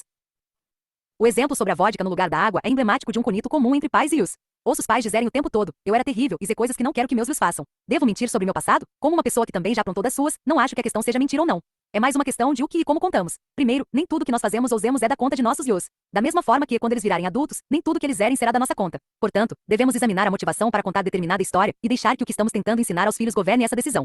Segundo, ter uma conversa sincera com os sobre drogas e bebida alcoólica e falar das experiências que tivemos com isso pode ser útil. Mas classificar o que vivemos como algo muito descolado, ressaltando a importância de ser rebelde, pode estar em desacordo com os valores que desejamos que nossos filhos adotem. Como demonstram esses exemplos de virtudes desejadas versus virtudes praticadas? Se quisermos nos reconectar e retomar o vínculo com o outro, precisamos diminuir a lacuna de valores. Diminuir a lacuna de valores é uma estratégia de ousadia. Devemos prestar atenção no espaço que separa o lugar onde estamos do lugar onde queremos estar. E mais importante, precisamos praticar as virtudes que consideramos importantes em nossa visão de mundo. Diminuir a lacuna exige tanto acolher nossa vulnerabilidade quanto perseverar no enfrentamento da vergonha. Seremos cobrados a dar respostas como líderes, pais e educadores, de maneiras novas e incomodas. Não precisamos ser perfeitos, mas temos que estar atentos e comprometidos para alinhar nossos valores com nossas atitudes. E devemos estar preparados. Os gremlins vão agir com força máxima, pois eles gostam de atacar exatamente quando se está a um passo de pisar na arena, ficar vulnerável e assumir alguns riscos. Nos próximos 2 capítulos, vou utilizar os conceitos que introduzi aqui sobre como se arriscar corretamente e dizer o que é preciso fazer para promover o comprometimento e transformar a maneira como agimos no papel de pais, educadores e líderes. As 3 perguntas a seguir irão guiar estes capítulos. 1. Como a cultura da escassez influencia as escolas, as empresas e as famílias. 2. Como reconhecemos e combatemos a vergonha no trabalho, na escola e em casa. 3. Como podemos diminuir a lacuna de valores e viver com ousadia nas escolas, nas empresas e nas famílias. 6. Compromisso perturbador. Ousadia para rehumanizar a educação e o trabalho. Para recuperar a criatividade, a inovação e o aprendizado, os líderes precisam rehumanizar a educação e o trabalho. Isso significa entender como o padrão de escassez está afetando a maneira como lideramos e trabalhamos, aprender a abraçar a vulnerabilidade, reconhecendo e enfrentando a vergonha. Não se engane, conversas honestas sobre vulnerabilidade e vergonha são perturbadoras. O motivo pelo qual não costumamos ter essas conversas nas empresas é que elas lançam luz em cantos obscuros. Sempre que há consciência e entendimento, voltar atrás é quase impossível e traz consigo graves consequências. Todos queremos viver com ousadia. Se tivermos um vislumbre dessa possibilidade, nos agarraremos a ela com todas as forças. Não é algo que pode ser retirado de nós. Antes de iniciarmos este capítulo, quero esclarecer o que entendo por líder. Líder é alguém que assume a responsabilidade de descobrir o potencial de pessoas e situações. O termo nada tem a ver com posição, status ou quantidade de subordinados. Escrevi este capítulo para todos nós, pais, mestres, voluntários e chefes, para todos aqueles que estiverem dispostos a viver com ousadia e liderar. Desafio da liderança na sociedade da escassez. Olha que incrível esse tema.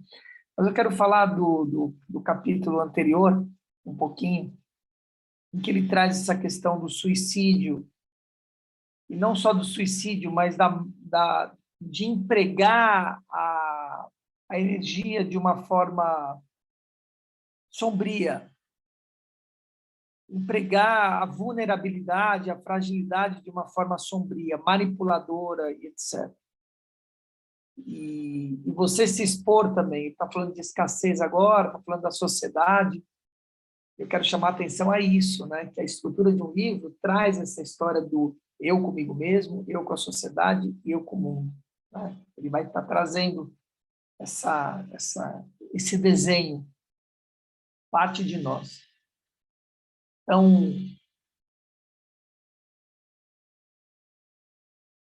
construção de um sistema que te coloca numa pressão de uma vulnerabilidade interna, de uma manipulação que é uma própria armadilha para você.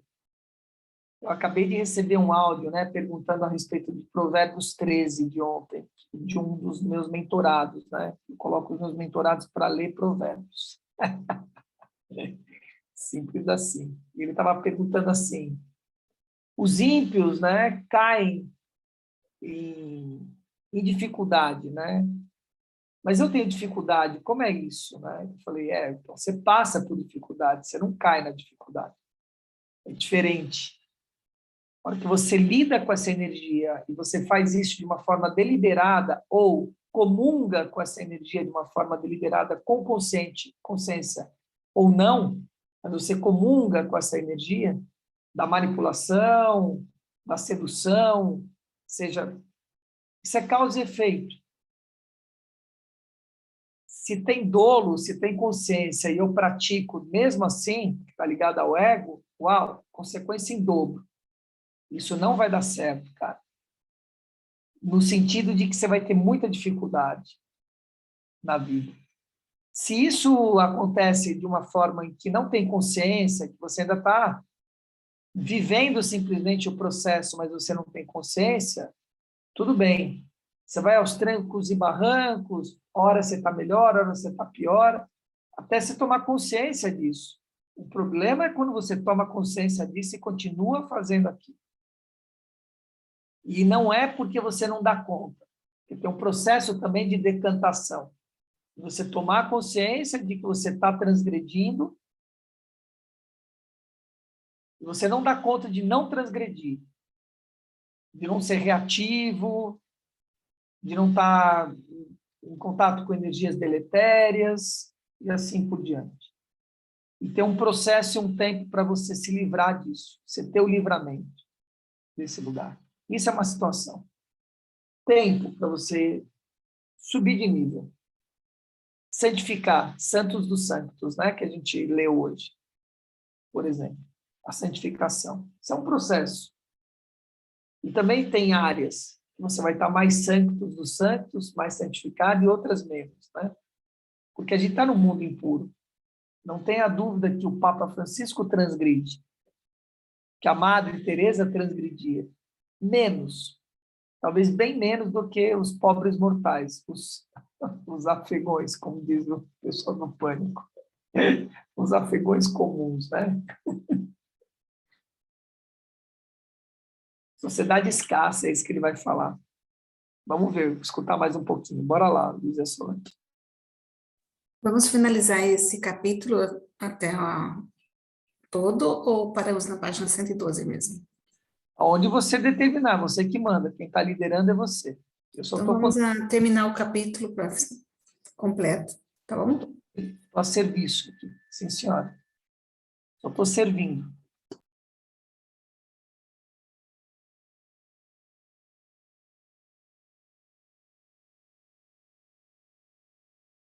O desafio da liderança na sociedade da escassez.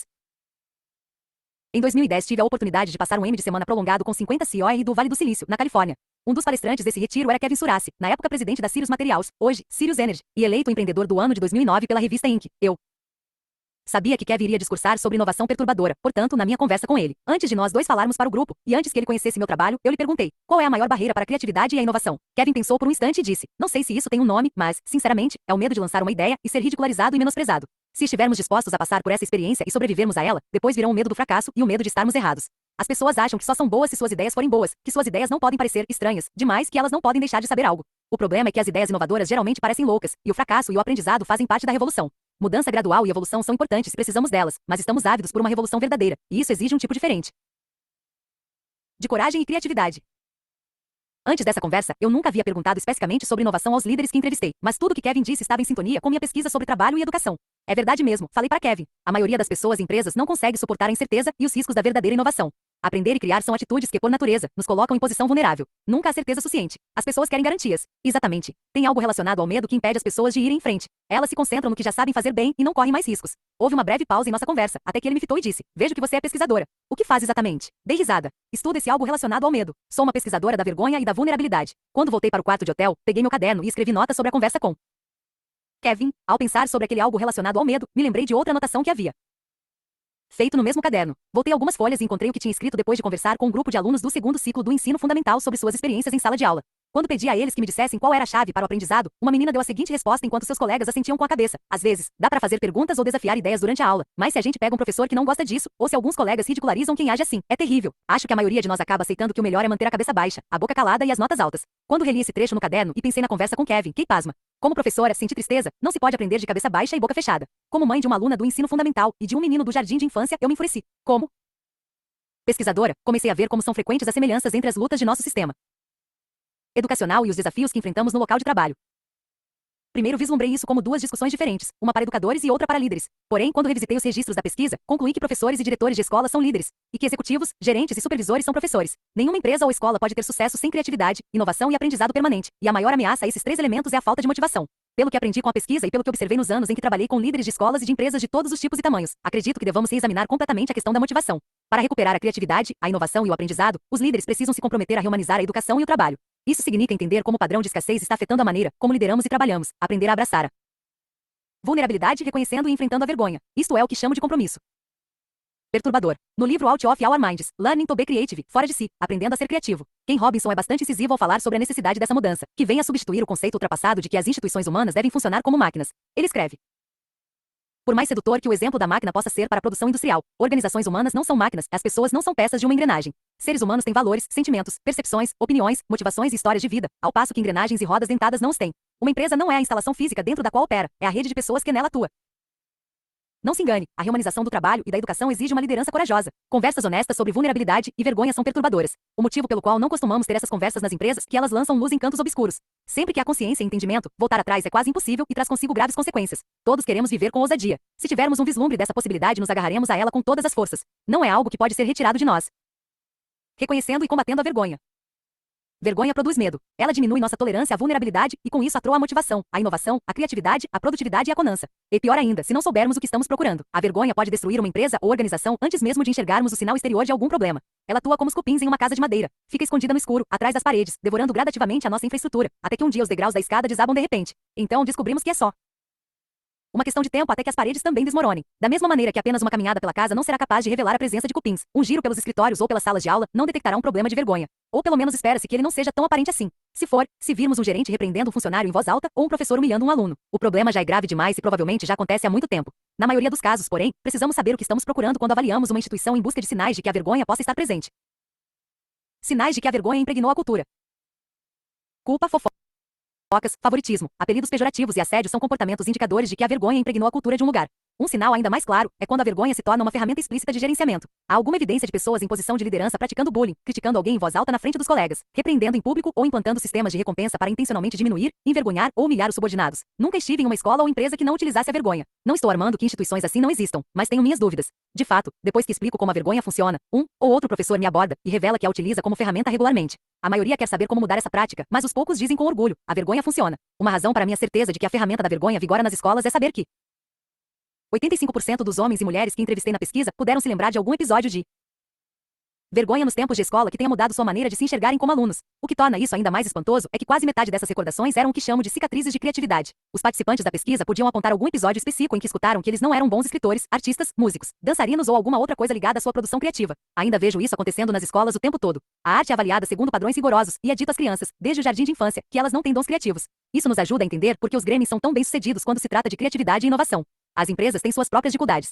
O Workplace Bullying Institute, WBA, Instituto Americano que monitora o bullying no local de trabalho, vê nessa prática como maus tratos repetidos, sabotagem que impede que um trabalho seja executado, abuso verbal, conduta ameaçadora, intimidação e humilhação. Uma enquete feita em 2010 pela Zogby International, a pedido da WBA, concluiu que cerca de 54 milhões de trabalhadores americanos, 37% da força de trabalho do país, já sofreram bullying no trabalho. Além disso, outro relatório da WBA revelou que em 52,5% das vezes, os trabalhadores afetados disseram que os chefes nada eram para interromper o bullying. Quando vemos a vergonha sendo usada como ferramenta de gerenciamento e controle, novamente, isso significa bullying, críticas na frente dos colegas, repreensões públicas ou um sistema de recompensa que intencionalmente humilha as pessoas. É preciso tomar providências claras porque pode estar havendo uma infestação de cupins na empresa ou instituição.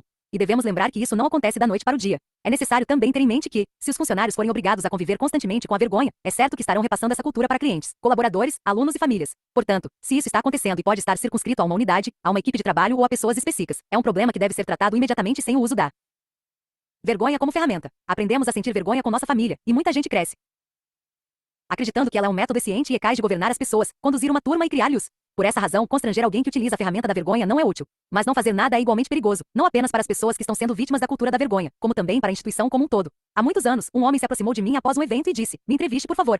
Sou consultor financeiro, e você não vai acreditar no que acontece em minha empresa." Quando encontrei Dom para entrevistá-lo, ele me contou que onde trabalhava os funcionários escolhiam a sua sala de trabalho a cada trimestre com base nos resultados financeiros. A pessoa com o melhor desempenho no período era a primeira a escolher, e quem estava ocupando a sala cobiçada tinha que arrumar as gavetas e cair fora. Ele balançou a cabeça e sua voz ficou um pouco rouca quando disse: "Como obtive os melhores resultados nos últimos 6 trimestres, seria possível pensar que eu gosto desse método. Mas não. Gosto. Na verdade, odeio isso. O ambiente é horrível." Ele me contou então que, depois dos resultados do trimestre anterior, seu chefe entrou em sua sala, fechou a porta e lhe informou que precisaria remanejar as salas. A princípio, pensei que meus índices haviam caído, mas ele logo me disse que não importava se eu tinha os melhores resultados nem se eu gostava da minha sala. O objetivo era aterrorizar os outros membros da equipe. Ele disse: "Rebaixá-los em público constrói o caráter. É motivador." Antes do final de nossa conversa, Dom me revelou que estava procurando emprego. "Sou bom no que faço e até gosto do meu emprego, mas não fui contratado para aterrorizar pessoas." Eu não sabia porque estava tão infeliz, mas depois de ouvir sua palestra eu descobri. É por causa da vergonha. Está pior do que nos tempos do colégio. Agora vou achar um lugar melhor para trabalhar, e pode ter certeza de que meus clientes vão querer me seguir.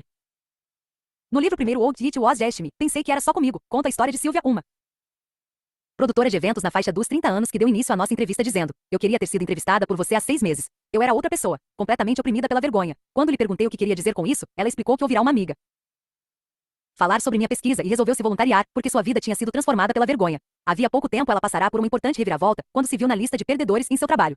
Após 2 anos do que seu chefe chamava de um trabalho impressionante, vencedor, ela cometera seu primeiro grande erro, que custou à agência um cliente importante. A reação dele foi colocá-la na lista dos perdedores. Ela me disse: meu chefe mantém 2 quadros brancos na porta de sua sala, um com a lista de vencedores e outro com a de perdedores. Num instante fui de um para o outro. Ela confessou que por algumas semanas mal conseguia trabalhar. Silvia perdeu a conança e começou a faltar ao trabalho. A vergonha, a ansiedade e o medo tomaram conta dela. Depois de 3 semanas muito difíceis, ela pediu demissão e foi trabalhar em outra agência. A vergonha só triunfa nos sistemas em que as pessoas desistem de se comprometer com algo para se protegerem. Quando estamos desmotivados, nós não nos mostramos, não contribuímos. Deixamos de nos importar. Além disso, a falta de motivação muitas vezes leva as pessoas a tentarem justificar todo tipo de comportamento antiético, incluindo a mentira, o furto e a desonestidade. Nos casos de Dom e Silvia, eles não apenas desistiram, eles foram embora e levaram seu talento para o concorrente. Quando avaliamos nossas instituições à procura de sinais de vergonha, é importante também estar atento às ameaças externas, forças que agem fora da instituição e influenciam a maneira como líderes e subordinados se sentem em relação ao trabalho. Como professora, irmã de 2 professoras da rede pública e cunhada de um diretor de colégio público, eu não preciso ir longe para encontrar exemplos disso. Há alguns anos, minha irmã Ashley me telefonou chorando. Quando lhe perguntei o que estava acontecendo, ela me disse que o jornal Houston Chronicle tinha publicado o nome de todos os professores daquele distrito escolar ao lado do bônus que cada um recebeu com base nas notas padronizadas das provas de seus alunos. Eu não tinha lido o jornal naquele dia e fiquei confusa. Ashley, você dá aula para o jardim de infância, comentei. Seus alunos ainda não fazem prova. Seu nome está nessa lista? Minha irmã explicou que seu nome estava na lista e que o jornal tinha publicado que ela receberá o bônus mais baixo de todos. O que o periódico não informou foi que aquele era o bônus mais alto possível para professores do jardim de infância. Imagino que seria isso para qualquer grupo de profissionais, publicar o salário e o bônus de todos os funcionários de uma empresa, e ainda por cima de maneira inadequada. Ashley me disse, ainda chorando: estou morrendo de vergonha. Tudo o que eu queria na vida era ser professora. Dou duro para fazer o meu melhor. Peguei dinheiro emprestado com toda a família para completar o material escolar das crianças mais necessitadas. Fico depois da hora para conversar com os pais. Existem centenas de professores que trabalham muito e não recebem nada em troca. Alguns dos melhores que conheço se oferecem para ensinar os alunos mais problemáticos, sem nem pensar como isso vai afetar seus resultados ou seu bônus. Eles fazem isso porque amam o trabalho e acreditam em seus alunos.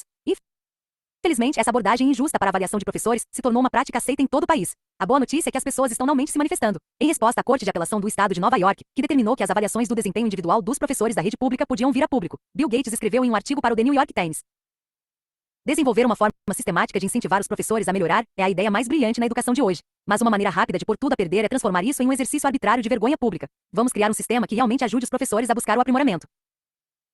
Quando postei o artigo de Gates em minha página do Facebook, muitos professores deixaram comentários. A resposta de um professor mais experiente me comoveu. Para mim, ensinar é um ato de amor. Não se trata só de transferir informações, mas de criar uma atmosfera de mistério, imaginação e descoberta. Se eu começar a me desgastar por algumas decepções ou for sufocado por sentimentos de vergonha, não lecionarei mais. Os professores não são os únicos que enfrentam a vergonha que vem de fora da instituição, quase sempre veiculada pela mídia. Muitas vezes, quando falo para profissionais que são frequentemente caluniados, menosprezados ou mal compreendidos pelo público, como advogados, dentistas e profissionais do mercado financeiro, entre outros, eles me pedem que aborde esse assunto. Como líderes, a atitude mais eficiente que podemos tomar quando a mídia cometer algum abuso desse tipo é protestar, cobrar precisão e responsabilidade, e mostrar como as pessoas foram prejudicadas. Em nível pessoal, podemos resistir, defendendo e estimulando as pressões que pela própria natureza operam na esfera do estresse individual. O jogo da culpa. Eis a melhor maneira de pensar sobre a relação entre vergonha e culpa. Se a culpa estiver no volante, a vergonha estará no banco do carona. Nas empresas, nas escolas e nas famílias, culpar e apontar o dedo são sintomas de vergonha. As pesquisadoras da vergonha June Tangney e Rhonda Dearing explicam que, nos relacionamentos baseados na vergonha, as pessoas medem, pesam e atribuem culpa. Elas escrevem: diante de qualquer resultado negativo, grande ou pequeno, alguém ou algo deve ser apontado como responsável e prestar contas. Anal, se alguém é culpado e não sou eu, deve ser você. Da culpa surge a vergonha. E em seguida, a mágoa, a negação, a raiva e a retaliação. Culpar alguém é descarregar dor e mal-estar. As pessoas culpam outras quando se sentem mal e experimentam alguma dor, quando estão vulneráveis, com raiva, magoadas, envergonhadas, frustradas. Não há nada produtivo no ato de atribuir culpa. Ele geralmente implica envergonhar alguém ou simplesmente ser maldoso. Se culpar os outros é um padrão na sua cultura, então a vergonha deve ser tratada como um problema.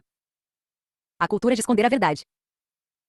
Assim como a culpa é um sinal de instituições fundamentadas na vergonha, a cultura de esconder a verdade depende dela para manter as pessoas caladas e submissas. Quando uma instituição deixa transparecer que é mais importante proteger a reputação de um sistema e dos que detêm o poder do que proteger a dignidade humana de indivíduos ou comunidades, temos certeza de que a vergonha nesse lugar é sistêmica, que o dinheiro governa a ética e que ninguém assume responsabilidades. Isso acontece em corporações, ONGs, universidades, governos e até em igrejas, escolas e famílias. Em uma cultura empresarial em que o respeito e a dignidade dos indivíduos são tidos em alta conta, a vergonha e a culpa não atuam como estilo de gerenciamento. Não há liderança pelo medo. A empatia é um bem valioso. Assumir responsabilidades é uma regra, e não uma exceção. E a necessidade humana primordial por aceitação não é usada para alavancar produtividade nem para controle social. Não devemos controlar o comportamento das pessoas. No entanto, precisamos cultivar culturas empresariais em que determinados comportamentos não sejam tolerados e em que todos se disponham a proteger o que mais importa, os seres humanos. Não solucionamos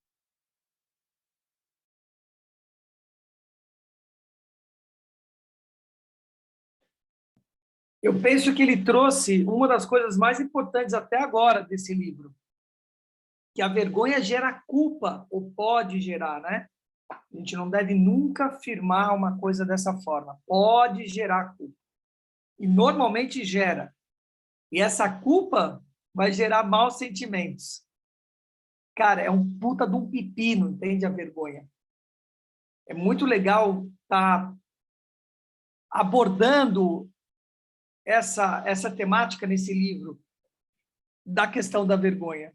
E agora ele associando com a questão da culpa, que eu sempre falo, culpa é um saco de pedra que não serve para nada. Nada. Tem que transformar culpa em responsabilidade. Olhar e pensar responsabilidade. Não é transferir para o outro aquilo que é seu. O que eu sou responsável por isso daqui? E ele está agora tratando da questão de ocultar a verdade. Olha que interessante isso, né? Isso está diretamente ligado com a omissão. As pessoas se escondem, muitas vezes, na questão da não mentira. Não estou mentindo, eu só estou omitindo. Cara, é a mesma coisa. Você omite o que é transparente, o que é verdade. Você deixa aquilo escuso. Fica uma coisa que não está clara, não tem transparência, não tem cristalidade. Cristos vem daí, de uma energia cristalina, cristal, transparente. Ele está indo agora para essa vertente. Mas eu queria muito chamar a atenção da gente disso, entende? Que a vergonha vai gerar culpa, cara. A pessoa se sente culpada. E muitas vezes se sente envergonhada e joga a culpa para o outro. A vergonha é dela. Ah, não, está me envergonhando. Está fazendo isso comigo, está fazendo isso isso comigo, aquilo comigo. Você está fazendo com você mesmo. Você precisa assumir essa responsabilidade da sua fragilidade, da sua vulnerabilidade, da sua falta de habilidade de se colocar. Olhar para você, não olhar para o outro e transferir para o outro a sua vergonha e gerar culpa para o outro dentro de você. Isso é nefasto. Isso é terrível, isso é destrutivo, interna, externamente. Isso causa doenças, câncer e etc. Tem que ser olhado com muita seriedade. De novo, a história do suicídio. Muitos suicídios, ou poderia falar grande parte deles, vem exatamente dessa situação. Da transferência para o outro, cara, dessa história toda, essa confusão, cara, isso é uma puta de uma confusão. Tá? Então, quis chamar a atenção disso. Você quer falar alguma coisa, Joyce, que você abriu a câmera aí? Tá ouvindo? Hã? Dá para ouvir? Dá Tô para radinho ouvir. de pilha. Não, é que essa questão de vergonha tem um episódio que eu nunca consegui esquecer. Eu tinha uns 8 anos de idade, me chamaram na sala de aula para ir para uma outra sala. Aí eu cheguei na outra sala, a professora falou, vocês conseguem fazer isso aqui que está no quadro? Eu olhei para o quadro e fiz, só que era uma sala, tipo, eu estava na 3ª série e era uma sala de 4ª série. A professora me chamou numa turma inferior à que ela estava dando aula para humilhar um outro aluno que não conseguia fazer aquilo. Assim, a sensação de mal-estar foi assim, grande, porque ela tinha chamado uma criança mais nova, que é que estava no quadro negro, para fazer uma coisa para humilhar aquela criança. Eu achei muito louco isso eu lembro até hoje do sistema de ensino, né? Então, você sentiu vergonha pelo outro, é isso que você está dizendo? Foi uma situação muito ruim. Então, essa é uma situação que não tem nada a ver com a professora, não tem nada a ver com o aluno, é exatamente o que eu estou dizendo, tem a ver com você. Por que você sentiu vergonha pelo outro? Essa é a pergunta, entendeu? Que não tem nada a ver com o outro, nem com a professora. Ah, ela fez uma coisa que não devia fazer, isso é uma outra história. O que é o importante é o que gerou em você. E por que gerou em você isso? Eu não consigo definir. Ah, então, mas é isso que você tem que pensar, filha. tá? É isso que você tem que esclarecer. É buscar dentro de você, não sou eu que vou responder isso, é buscar dentro de você por que você sentiu vergonha do outro. É um espelho. É um espelho. A dica é quando e quem fazia isso também comigo. Que eu me identifiquei ali. Essa é a pergunta. Tá bom? Vamos continuar? Bora lá.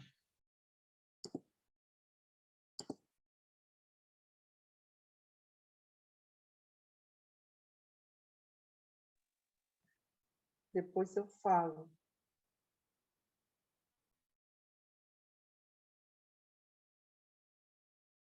E mais importa, os seres humanos. Não solucionaremos as questões complexas que enfrentamos hoje sem criatividade, inovação e aprendizado estimulante. Não podemos permitir que nosso incômodo com a questão da vergonha nos impeça de reconhecê-la e enfrentá-la nas escolas e nos locais de trabalho. As 4 melhores estratégias para desenvolver empresas e organizações resilientes à vergonha são: 1.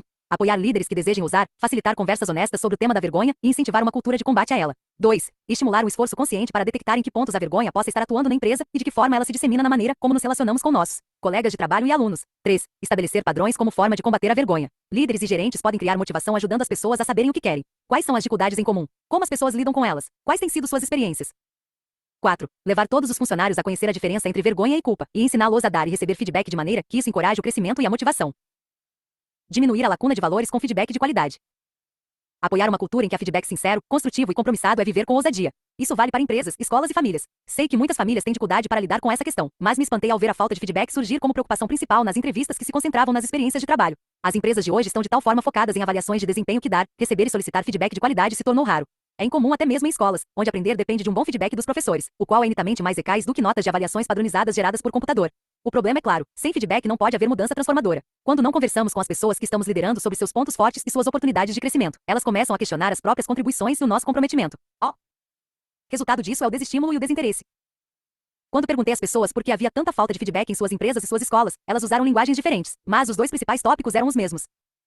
1. Não nos sentimos à vontade com conversas difíceis. 2. Não sabemos como dar e receber feedback de modo a fazer as pessoas e os processos avançarem. A boa notícia é que essas questões são facilmente reparáveis. Se uma empresa fazer da cultura do feedback uma prioridade e uma prática, em vez de apenas uma virtude desejada, a mudança será profunda. Os profissionais estão desesperados por feedback, todos queremos crescer. É preciso apenas aprender a dar um retorno de qualidade para que ele venha a inspirar crescimento e comprometimento. O feedback tem sucesso em culturas em que a meta não é cara à vontade com conversas difíceis, mas é normalizar o desconforto. Se os líderes esperam aprendizado verdadeiro, pensamento crítico e mudança, então o desconforto precisa se tornar normal. Sabemos que crescimento e aprendizado são desconfortáveis, e isso vai acontecer aqui. Vocês vão se sentir assim. Queremos que entendam que isso é normal e que será uma expectativa em nossa organização. Vocês não estão sozinhos. Apenas tenham a mente aberta e abracem essa causa. Esse modelo de desconforto normalizado deve ser adotado em todas as organizações e nas famílias também. Aprendi a ensinar lendo livros sobre... Não precisa... Pode deixar na tela aí. Só vou falar. Então, você tem o feedback e você tem o feedback. Eu sempre falo isso. Eu tenho uma palestra que, inclusive, nós podemos fazer isso, viu? Eu acho que me veio uma ideia agora da gente promover um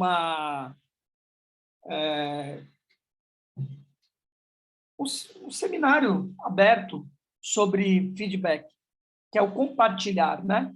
Compartilhar com sabedoria. O que é compartilhar? Tem uma série de regras e nuances, né? Clara. O feedback é uma das ferramentas mais potentes que existe. É exatamente isso. As pessoas têm medo de pensar, porque o feedback faz pensar. O feedback faz você expor os seus sentimentos, para que equacione, expõe sua vergonha. Você olha para você olha para o grupo, e assim por diante. Então, mas precisa saber dar o feedback, que é o compartilhar. A palavra que eu mais... Porque, assim, feed, né, back, o olhar, né, essa palavra, não existe uma tradução. O que se aproxima mais perto, para mim, é o compartilhar, é você compartilhar. Mas a tradução literal não é isso, né? A tradução literal é retroalimentação. Mas não é isso. Então, mas não tem tradução. Se você for olhar, você não consegue traduzir. Você tem aquela coisa da outra língua que é aproximado. Quando você fala Can, poder. Isso é uma tradução literal. Can é poder. Ponto. Tem palavras que elas se aproximam, né? Como saudade. Não existe em inglês saudade. Né? Miss you, I miss you. Eu sinto falta de você. Não é saudade, é outra coisa. Feedback é a mesma coisa. Então, é assim, é o retorno, né? Porque o literal é o retorno, né? Seria o retorno. Né? Retroalimentação, retorno. Mas o que eu acho que mais se aproxima é o compartilhar. Nesse sentido deste feedback, do que nós estamos falando, que não é um feedback, que você pode dar um retorno para ferrar a pessoa, para humilhar ela, para deixar ela para baixo, que você não tem absolutamente nenhuma consciência, para manipular, para seduzir, para tudo isso. Mas você tem o bom feedback, né? O good feedback, né? Que você vai realmente usar essa ferramenta para a construção de um ser, seja terapeuticamente, para um grupo, para a sinergia do grupo e assim por diante. É isso que eu queria chamar a atenção, tá?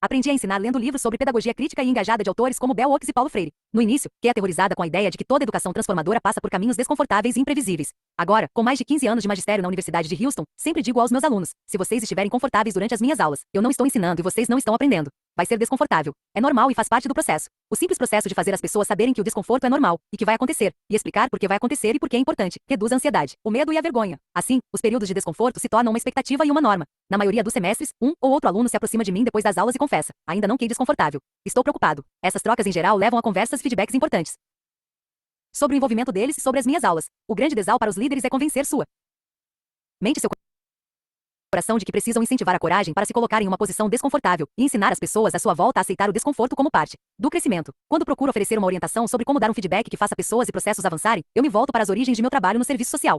Na minha experiência, o segredo de um retorno de qualidade é enfatizar a perspectiva dos pontos fortes. De acordo com o educador em serviço social Denis Saleebe, enxergar o desempenho focando nos pontos fortes de uma pessoa nos dá a oportunidade de examinar nossas tarefas à luz de nossas capacidades, talentos, competências, possibilidades, visões, valores e esperanças. Esse ponto de vista não despreza a séria natureza de nossas dificuldades e pontos fracos. No entanto, ele nos leva a considerar nossas qualidades positivas como recursos potenciais. O Dr. Saleebe propõe: é tão errado negar o que é possível quanto negar o problema.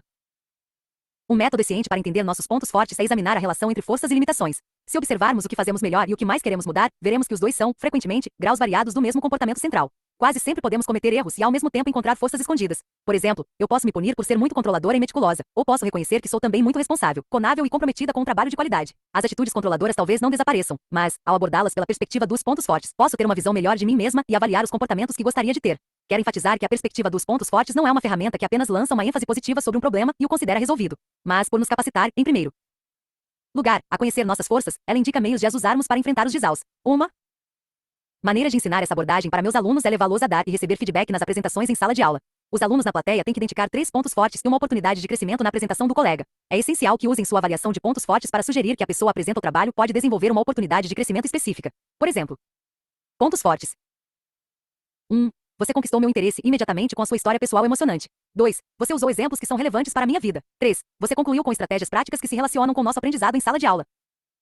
Oportunidade. Suas histórias e seus exemplos eram com que eu me conectasse com você e com o que você disse, mas tive dificuldade para ler o PowerPoint e escutá-lo ao mesmo tempo. Eu não queria perder nada do que você estava falando, mas me preocupei também em não perder os slides. Você devia usar menos palavras nos slides, ou talvez apresentar o trabalho sem usá-los. Você me ganhou sem eles. Minha pesquisa deixou claro que a vulnerabilidade está no âmago do processo de feedback. Isso vale para quem dá, recebe ou solicita feedback. E a vulnerabilidade nunca vai embora, mesmo que estejamos capacitados e calejados em oferecer e receber retorno. No entanto, a experiência nos dá a vantagem de saber que podemos sobreviver à exposição e à incerteza, e que o risco vale a pena. Um dos maiores equívocos que vejo as pessoas cometerem no processo de feedback é se armarem. Para se protegerem da vulnerabilidade de dar ou receber retorno, elas se preparam para a briga. É fácil presumir que o processo de feedback só parece vulnerável para a pessoa que recebe o retorno, mas não é verdade. Um compromisso honesto em torno de expectativas e atitudes é sempre repleto de incerteza, risco e exposição emocional para todos os envolvidos. Eis um exemplo. Susana, que é diretora de uma grande escola, precisa falar com uma das professoras sobre várias reclamações de pais de alunos. Os pais manifestaram preocupação com o costume da professora de falar palavrões.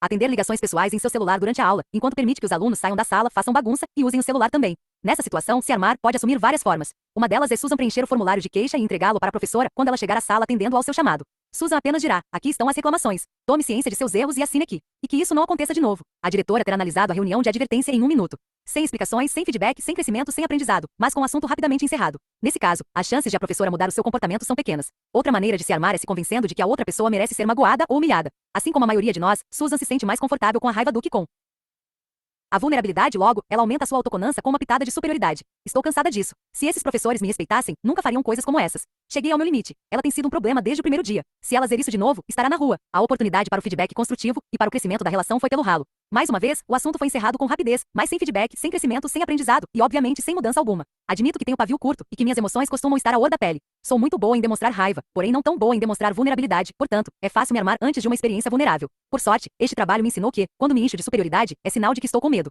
É um modo de minar e me proteger quando tenho medo de estar errada, de deixar alguém irritado ou de levar a culpa.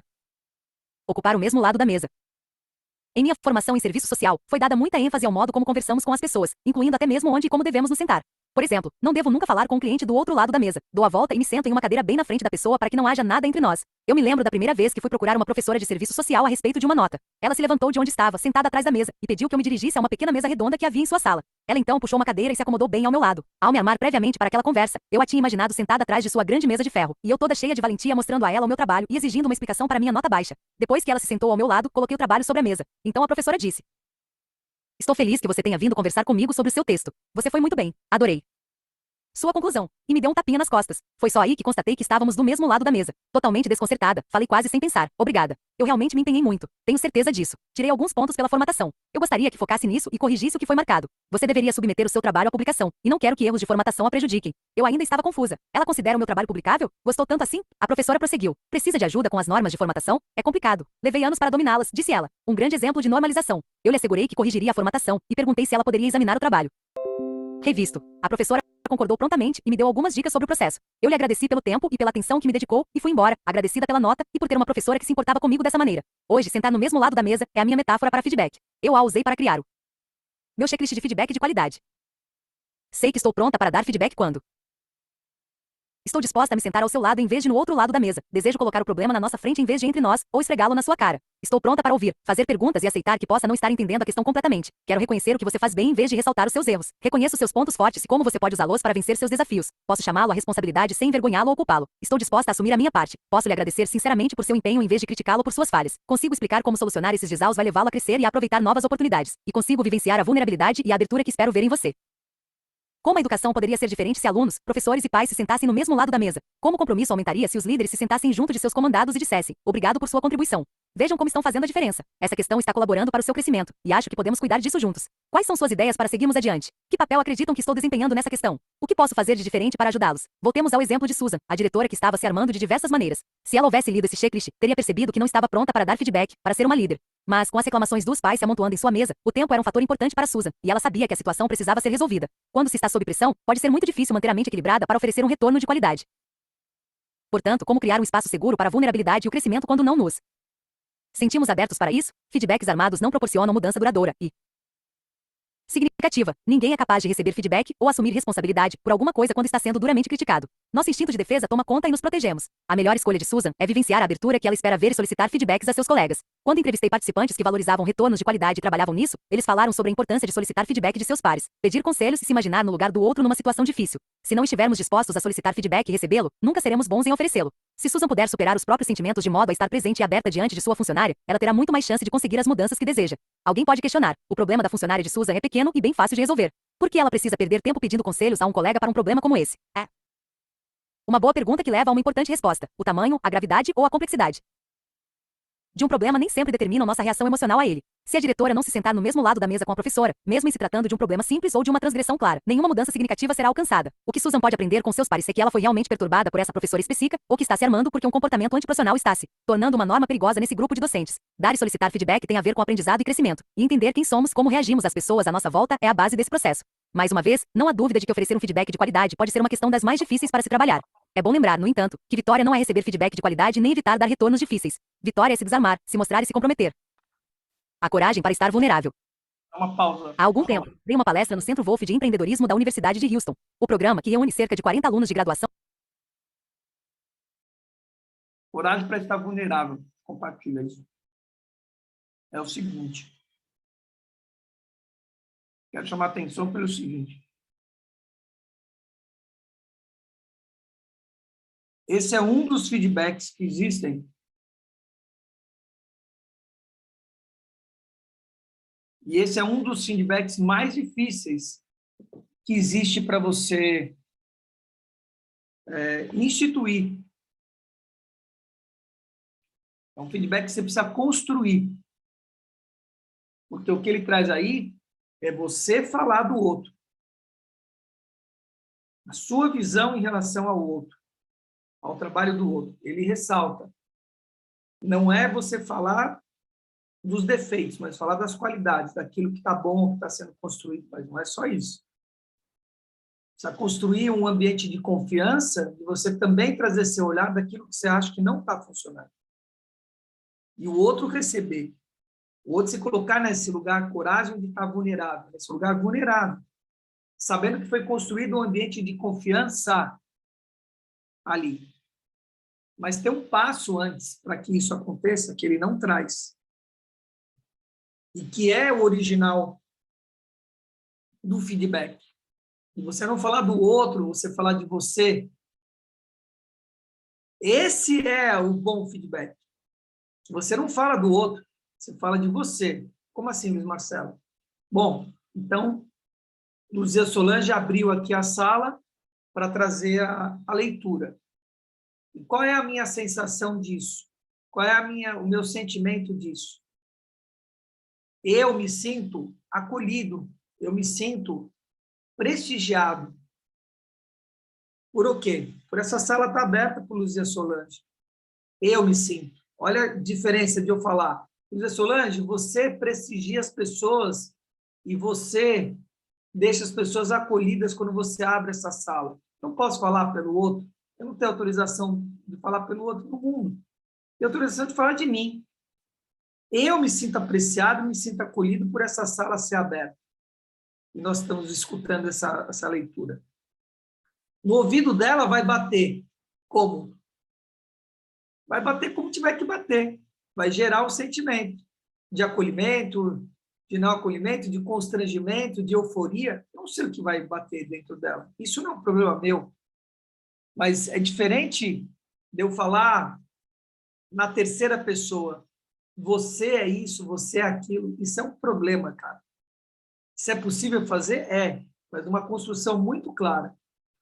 Eu operei a Fletira, minha companhia de dança, durante 6 anos. A primeira coisa que a gente fazia todo dia era feedback. Todos os dias. Chegava, treinava, e antes do treino e da aula, parava, sentava em roda, feedback.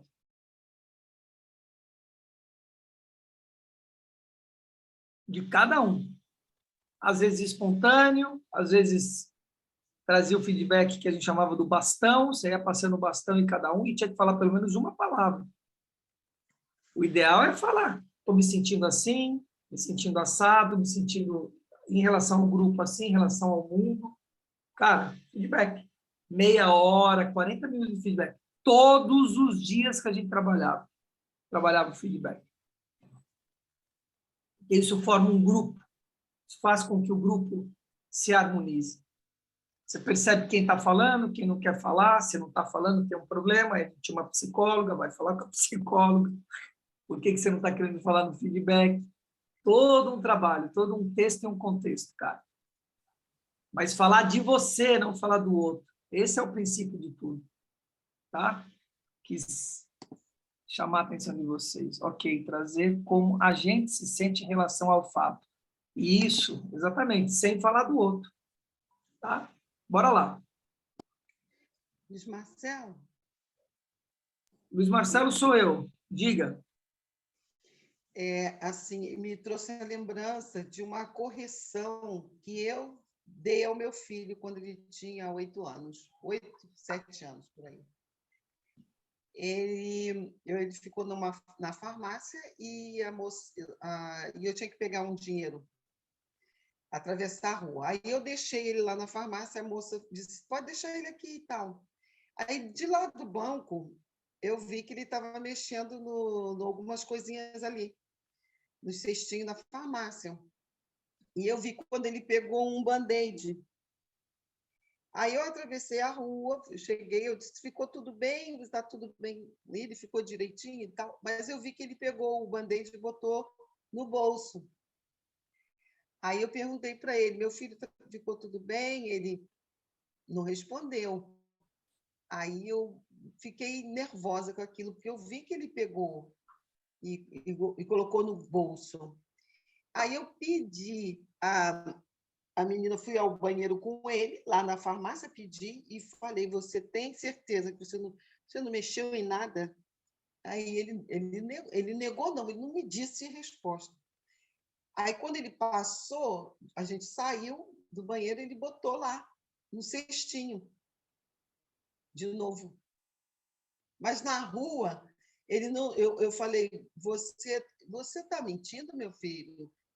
Ele, você me fez passar vergonha. Você não sei o que, ficou falando para mim. O resumo disso é o seguinte, que ele, eu estou falando dele, não sei se está aí no público, mas como é meu filho, eu não sei se isso trouxe um transtorno para ele mais tarde. Porque no colégio, na sexta série, ele é muito inteligente, mas ele pegava as coisas muito rápido. Mas eu mudei ele de colégio. O colégio outro era muito aplicado. Até a família toda tinha que estudar para ajudar ele. Mas aí ele foi para um outro colégio, e nesse colégio era tudo bagunça, apesar de ser um colégio que paga essas coisas todas. E lá, por causa de uma cachumba que ele teve, e ele estava vacinado, e já estava no finalzinho, e a diretora, coordenadora lá, não deixou ele passar de ano. Ele ficou sem fazer 4 provas finais.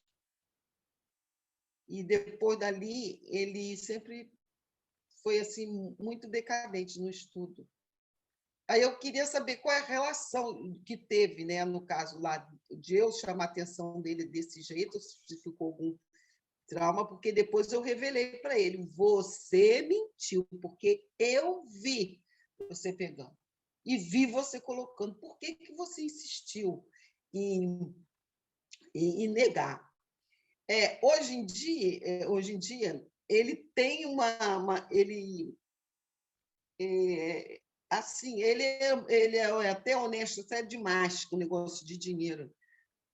E isso parece que prendeu um pouco ele. Eu não sei. Não falo mais, não. KPI. Bom, rigor e amor, né? Então, você viu uma coisa que estava distorcida e precisava de uma correção. Provérbios de Salomão traz isso. Repreenda seu filho, para que você tenha felicidade mais tarde. Tá tudo bem. Agora, como repreender? Né? Não existe isso de honesto demais. Ou é honesto ou não é. É simples assim. Então,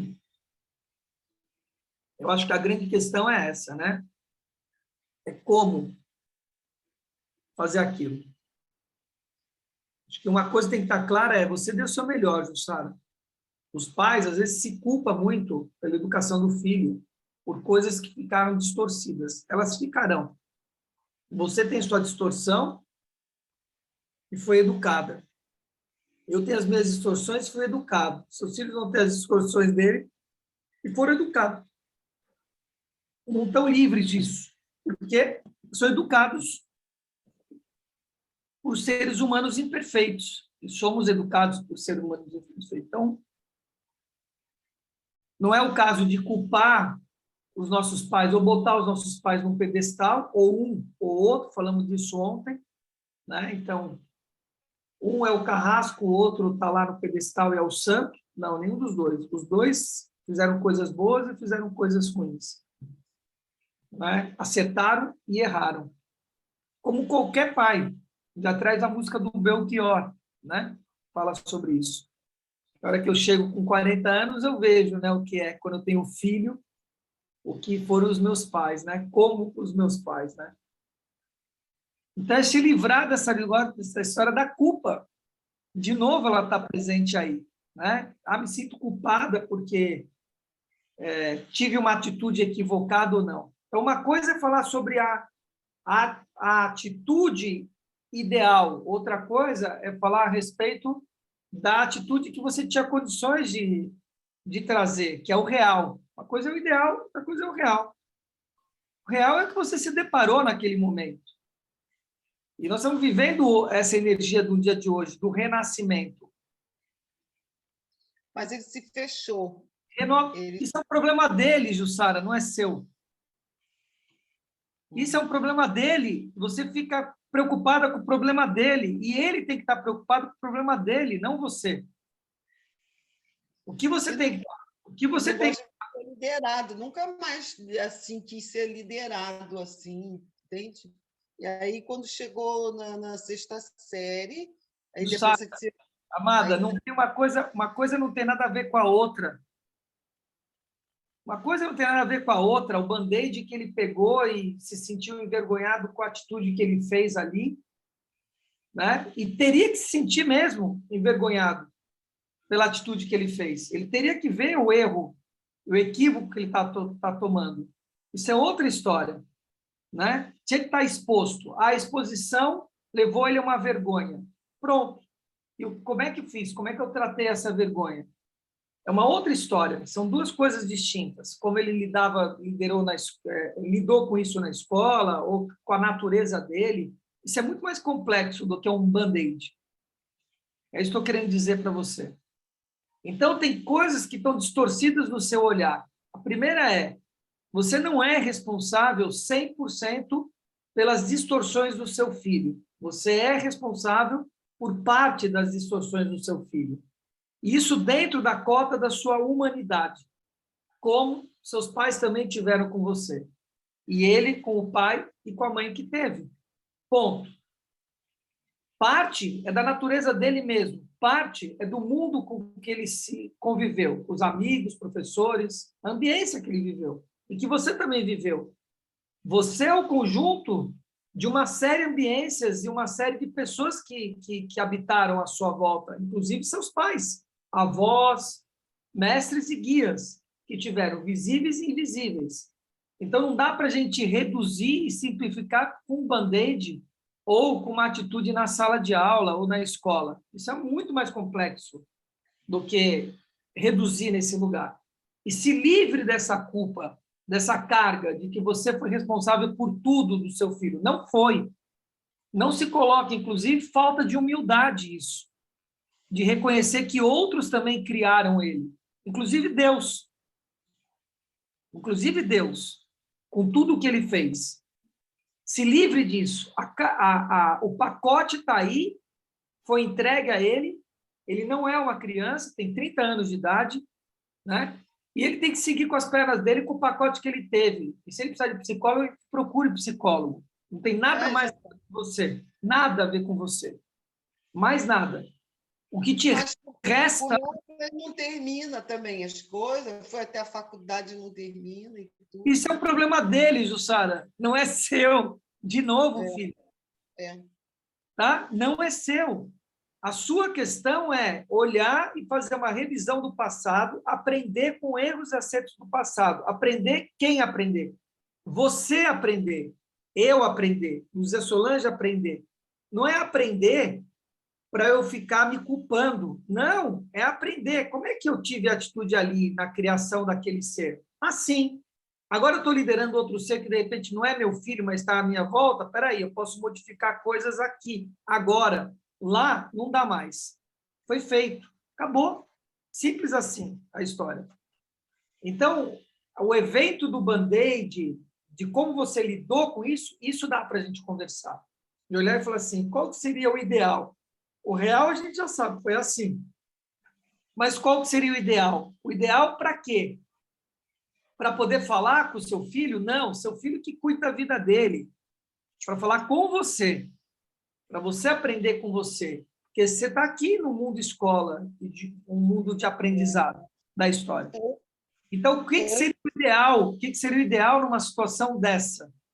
O ideal de uma situação dessa era conversar com ele de uma forma aberta, tranquila, baixar no mesmo nível, colocar ele num lugar que não estaria exposto, descer no mesmo nível, porque uma criança de 7 anos é menor do que a gente.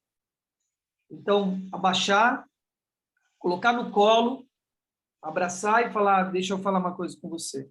Eu vi você pegando o band-aid. E eu não quero aqui te culpar, não quero gerar nada, eu quero só falar a respeito disso. E isso é uma atitude que a gente não pode ter. Nós precisamos consertar esse lugar, você precisa compreender isso. E conversar. Agora, e equacionar. Você vai lá, vai colocar o band-aid de volta no lugar, ninguém nem viu, só a mamãe que viu, e a gente vai conversar em casa, com tranquilidade, você não vai ser castigado, está tudo bem, está aprendendo, está na vida, olha, com tranquilidade. Agora, é um cara de 54 anos, com 10 anos de clínica falando. Eu cometi vários equívocos com as minhas filhas, entendeu? Né? Amarrei mão de filho porque ficava botando a mão no nariz para comer meleca, fiz comer comida fria. Cara, fiz um monte de coisa de distorção, querendo impor minha autoridade e etc. Percebe? Então, é um cara de 54 anos, um terapeuta, entendeu? Depois de 30 anos do que foi a educação da minha filha, imagina eu me culpar por aquilo, né? E se elas me culparem por aquilo, é o problema delas, elas que vão se resolver com os psicólogos dela, entendeu? Com a vida dela. Eu não tenho nada a ver com isso. Eu dei meu melhor, eu sei disso. Que eu dei o meu melhor. Dei amor, dei rigor, às vezes com medida, às vezes com desmedida. Às vezes passou para rigidez, às vezes teve desleixo. E assim sou eu, porque eu sou um ser humano. Então, eu não me isento da responsabilidade, mas não me culpo por nada. Ponto. É porque eu entendo. Eu entendo, você está cuidando de mim, das minhas fragilidades, né? No caso. Não do que dele, do que passou, entendi assim. E agradeço muitíssimo. Mas isso que eu tenho que ver. Mas, por exemplo, eu acho que depois ele se fechou e depois ficou também logo sem o pai. É dele, Jussara, você está de novo aqui. Ele não está aqui, mulher. Ele não está aqui. O problema é dele. Eu nem sei quem é ele. Eu quero que ele se lasque. Todo mundo gosta muito dele. Não quero saber dele, Jussara. Você está de novo falando. Se as pessoas gostam ou odeiam dele, é problema dele, não é meu, não é de Luzia Solange, não é de Joyce, não é de ninguém que está escutando aqui, nem de você. Verdade, né? Isso aí. Tem que falar da Jussara. Você não fala da Jussara. Eu acho que eu falo um pouco de mim, né? Esquece. É ele que vai cuidar da vida dele. Filho vai dar preocupação, vai dar trabalho a vida toda. Eu tenho uma menina de 27 e de 25. Se mete um monte de enrascada. O que eu falo para mim? Não é problema meu. O meu problema é me colocar à disposição. Filha, estou sabendo que você está com esse pepino, não é isso? Sua irmã falou para mim. Você quer que papai te faça alguma coisa? Não, papai, eu estou me virando. Então, você sabe que você pode contar comigo. Não sabe? Sei. Beijo, pum, desligo, não penso mais, cara. Entendi. Porque senão a gente não vive, né?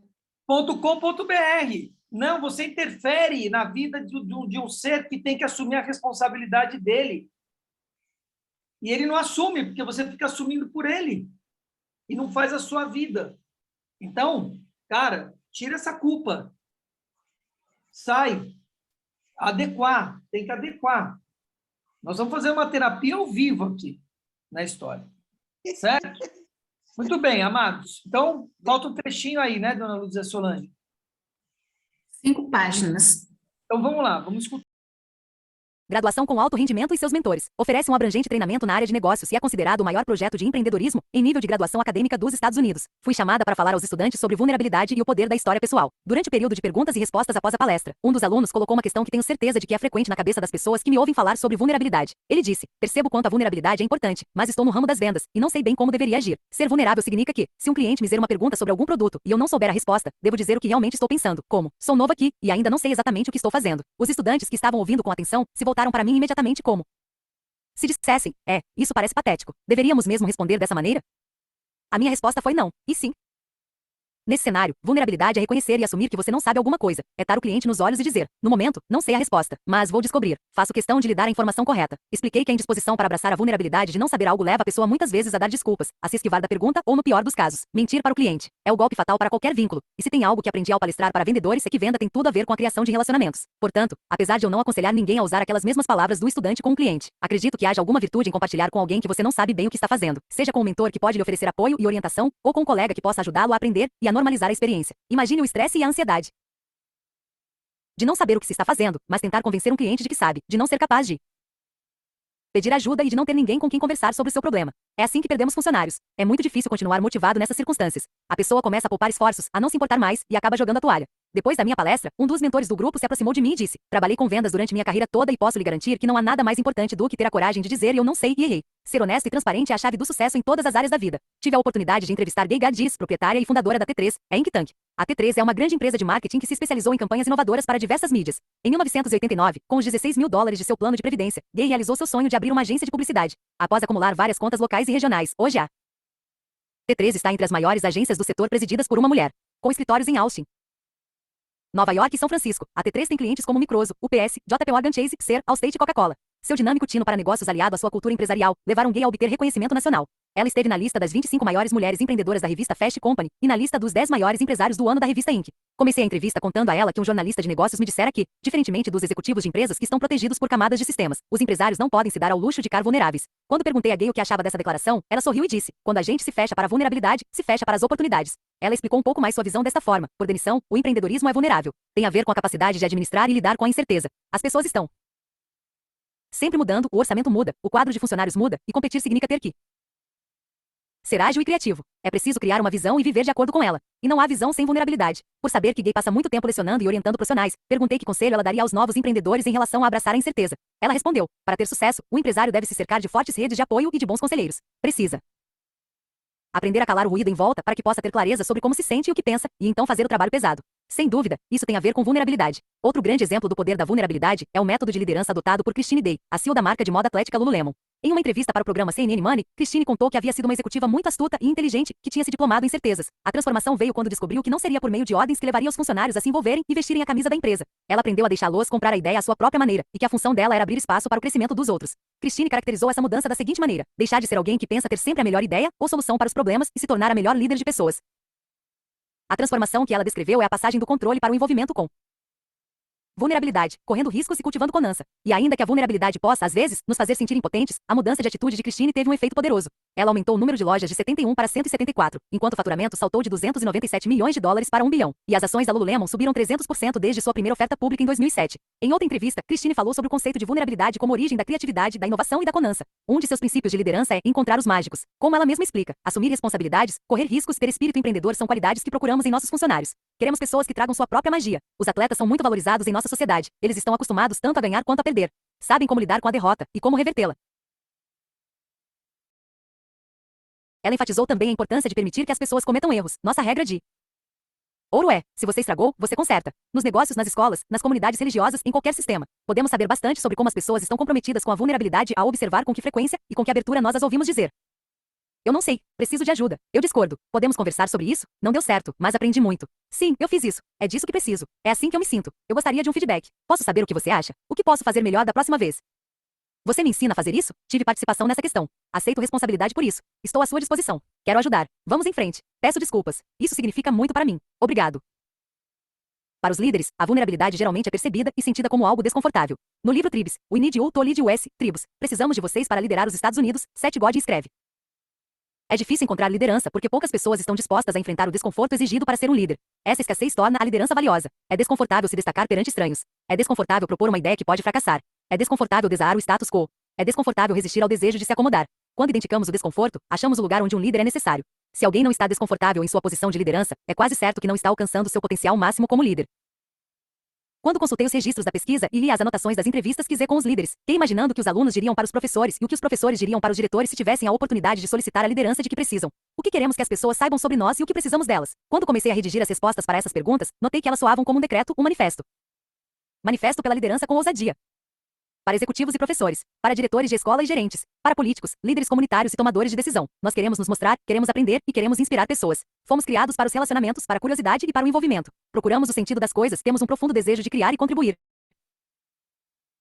Desejamos correr riscos, acolher nossa vulnerabilidade e ser corajosos. Quando aprender e trabalhar se tornarem desumanizados, quando vocês não nos enxergarem mais e não estimularem nossa ousadia, ou quando só virem aquilo que produzimos ou a maneira como cumprimos as tarefas, nós nos afastaremos daquilo que o mundo mais precisa de nós, nossos talentos, nossas ideias e nossa paixão. O que pedimos é que se envolvam conosco, revelem-se ao nosso lado e aprendam algo que venha de nós. Dar feedback é uma atitude de respeito. Quando não há conversa sincera sobre nossas forças e nossas oportunidades de crescimento, nós questionamos a nossa contribuição e o seu comprometimento. Acima de tudo isso, pedimos que vocês se mostrem, que se deixem ser vistos, que sejam corajosos. Ousem conosco.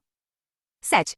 Então, amados, estou eu aqui deitadinho e é assim, liberdade. Essa é a questão. Trabalhei ontem até 10 horas da noite em Alphaville. Cheguei em casa às 11h30. Aqui em casa.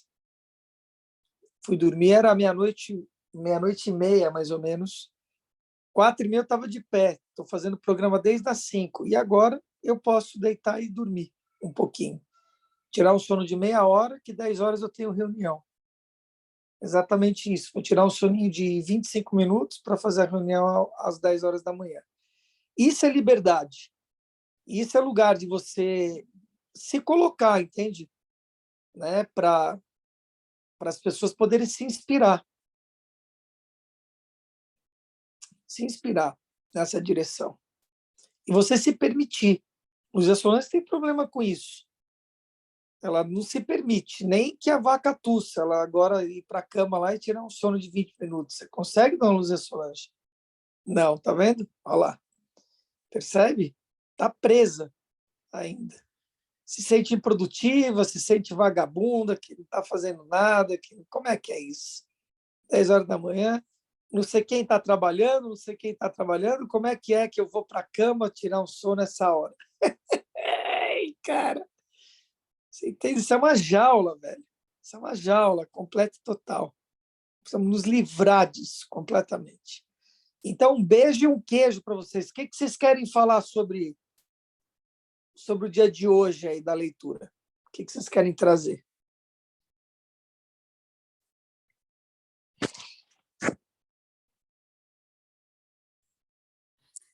Primeiramente, para a Jussara se libertar desse peso de que você é o seu filho e você não é. Eu também era muito conectada a isso com a minha filha. E somos isso, mas agora é a liberdade de cada um tem que se direcionar a sua vida. E que não tem mais nenhuma culpa em cima daquilo que gerou para a vida dela hoje. Então, a Jussara também falar de si, não mais de seu filho. Jussara, viver a sua vida com liberdade. Aquilo que foi feito e é o melhor que você conseguiu. Com relação ao livro, é isso. Tirar a culpa e a vergonha de você carrega, que eu carrego, que todos nós carregamos por todos aqueles erros e acertos que nós produzimos. Isso que é o que gera movimento no mundo.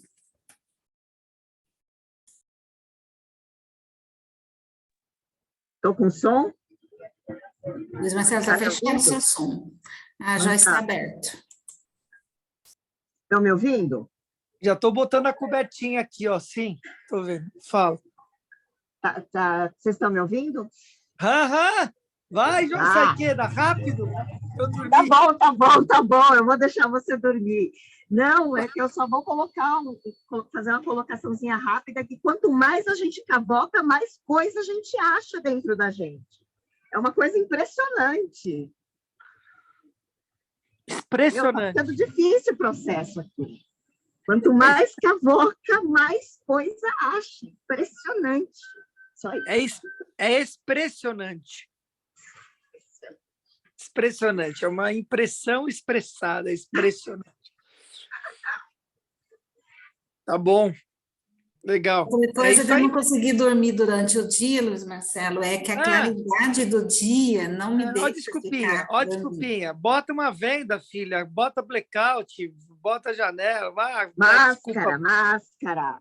É massa, exatamente. Está dando desculpinha para boi dormir, que Tem eu um tô ligado aviso. nos selos. Você tem que estar ligado, tem que estar acordado. Sei. Jussara, quer falar alguma coisa, filha? Ou você está aí com os olhos inchados? Fala aí, com as vozes embargadas. A vida é assim. Você me tirou aí. Eu estou bem, e inclusive eu estou tirando, já tem 8 dias que eu tirei o remédio da pressão, porque eu resolvi, né? Eu estava me sentindo melhor. Aí eu falei com o cardiologista e tudo, aí botou o roteiro e viu que a minha pressão estava ficando muito baixa. E aí ele tirou o remédio por uma semana para experimentar. Então, eu estou achando que eu estou ficando mais equilibrada nessa questão. E estou aprendendo, né? Mas quando eu penso que eu não estou com culpa, essas coisas todas, quando vou ler esses livros aí, vocês falando, eu vejo que lá dentro, é como a Joyce falou, lá dentro ainda tem alguma coisa apunhando, né? Isso aí. Vai e volta. Mas eu já abri as portas da liberdade para ele, mas ele que abriu primeiro, e eu ficava, de uma certa forma, eu acho até que em pensamento, em atração, e sei lá, e agora não sei como é que vocês falam, não sei o que, quântica, como é que é? Física quântica. Eu até atrapalhava a vida dele quando ele estava fora, porque ele jogou bola há um tempo, mas não seguiu, Eu não sei né? de quem que você está falando, viu, ô Jussara? Desculpa, voltei a falar de novo. Aí, tá vendo? Vou cair Não tem sempre. nem noção de quem que você está falando aí, sei lá, de alguém aí, Então, sei lá, foi do ótimo. Garrincha, sei lá de quem que você Olha, está falando. foi ótimo, para mim está sendo muito bom. E agora eu estou controlada assim, mais da pressão, eu creio, que eu não queria mais tomar mais remédio, e eu preciso caminhar. Aí, meu horário assim, de caminhar e fazer física, que também me faz bem, é que essa semana eu não consegui fazer, outra semana, e essa também não, eu acho que eu fiquei preocupada com o negócio da pressão, né, de ter algum problema, mas estou bem. Eu estou meio perdida para achar a plataforma, de vez em quando aí. Fico meio perdida, porque tem programa lá, estou falando de mim, 2020. E aí, 2021, o que eu faço, Solange? Eu procuro lá até achar o 2022, não é isso? E bom dia, muito obrigada.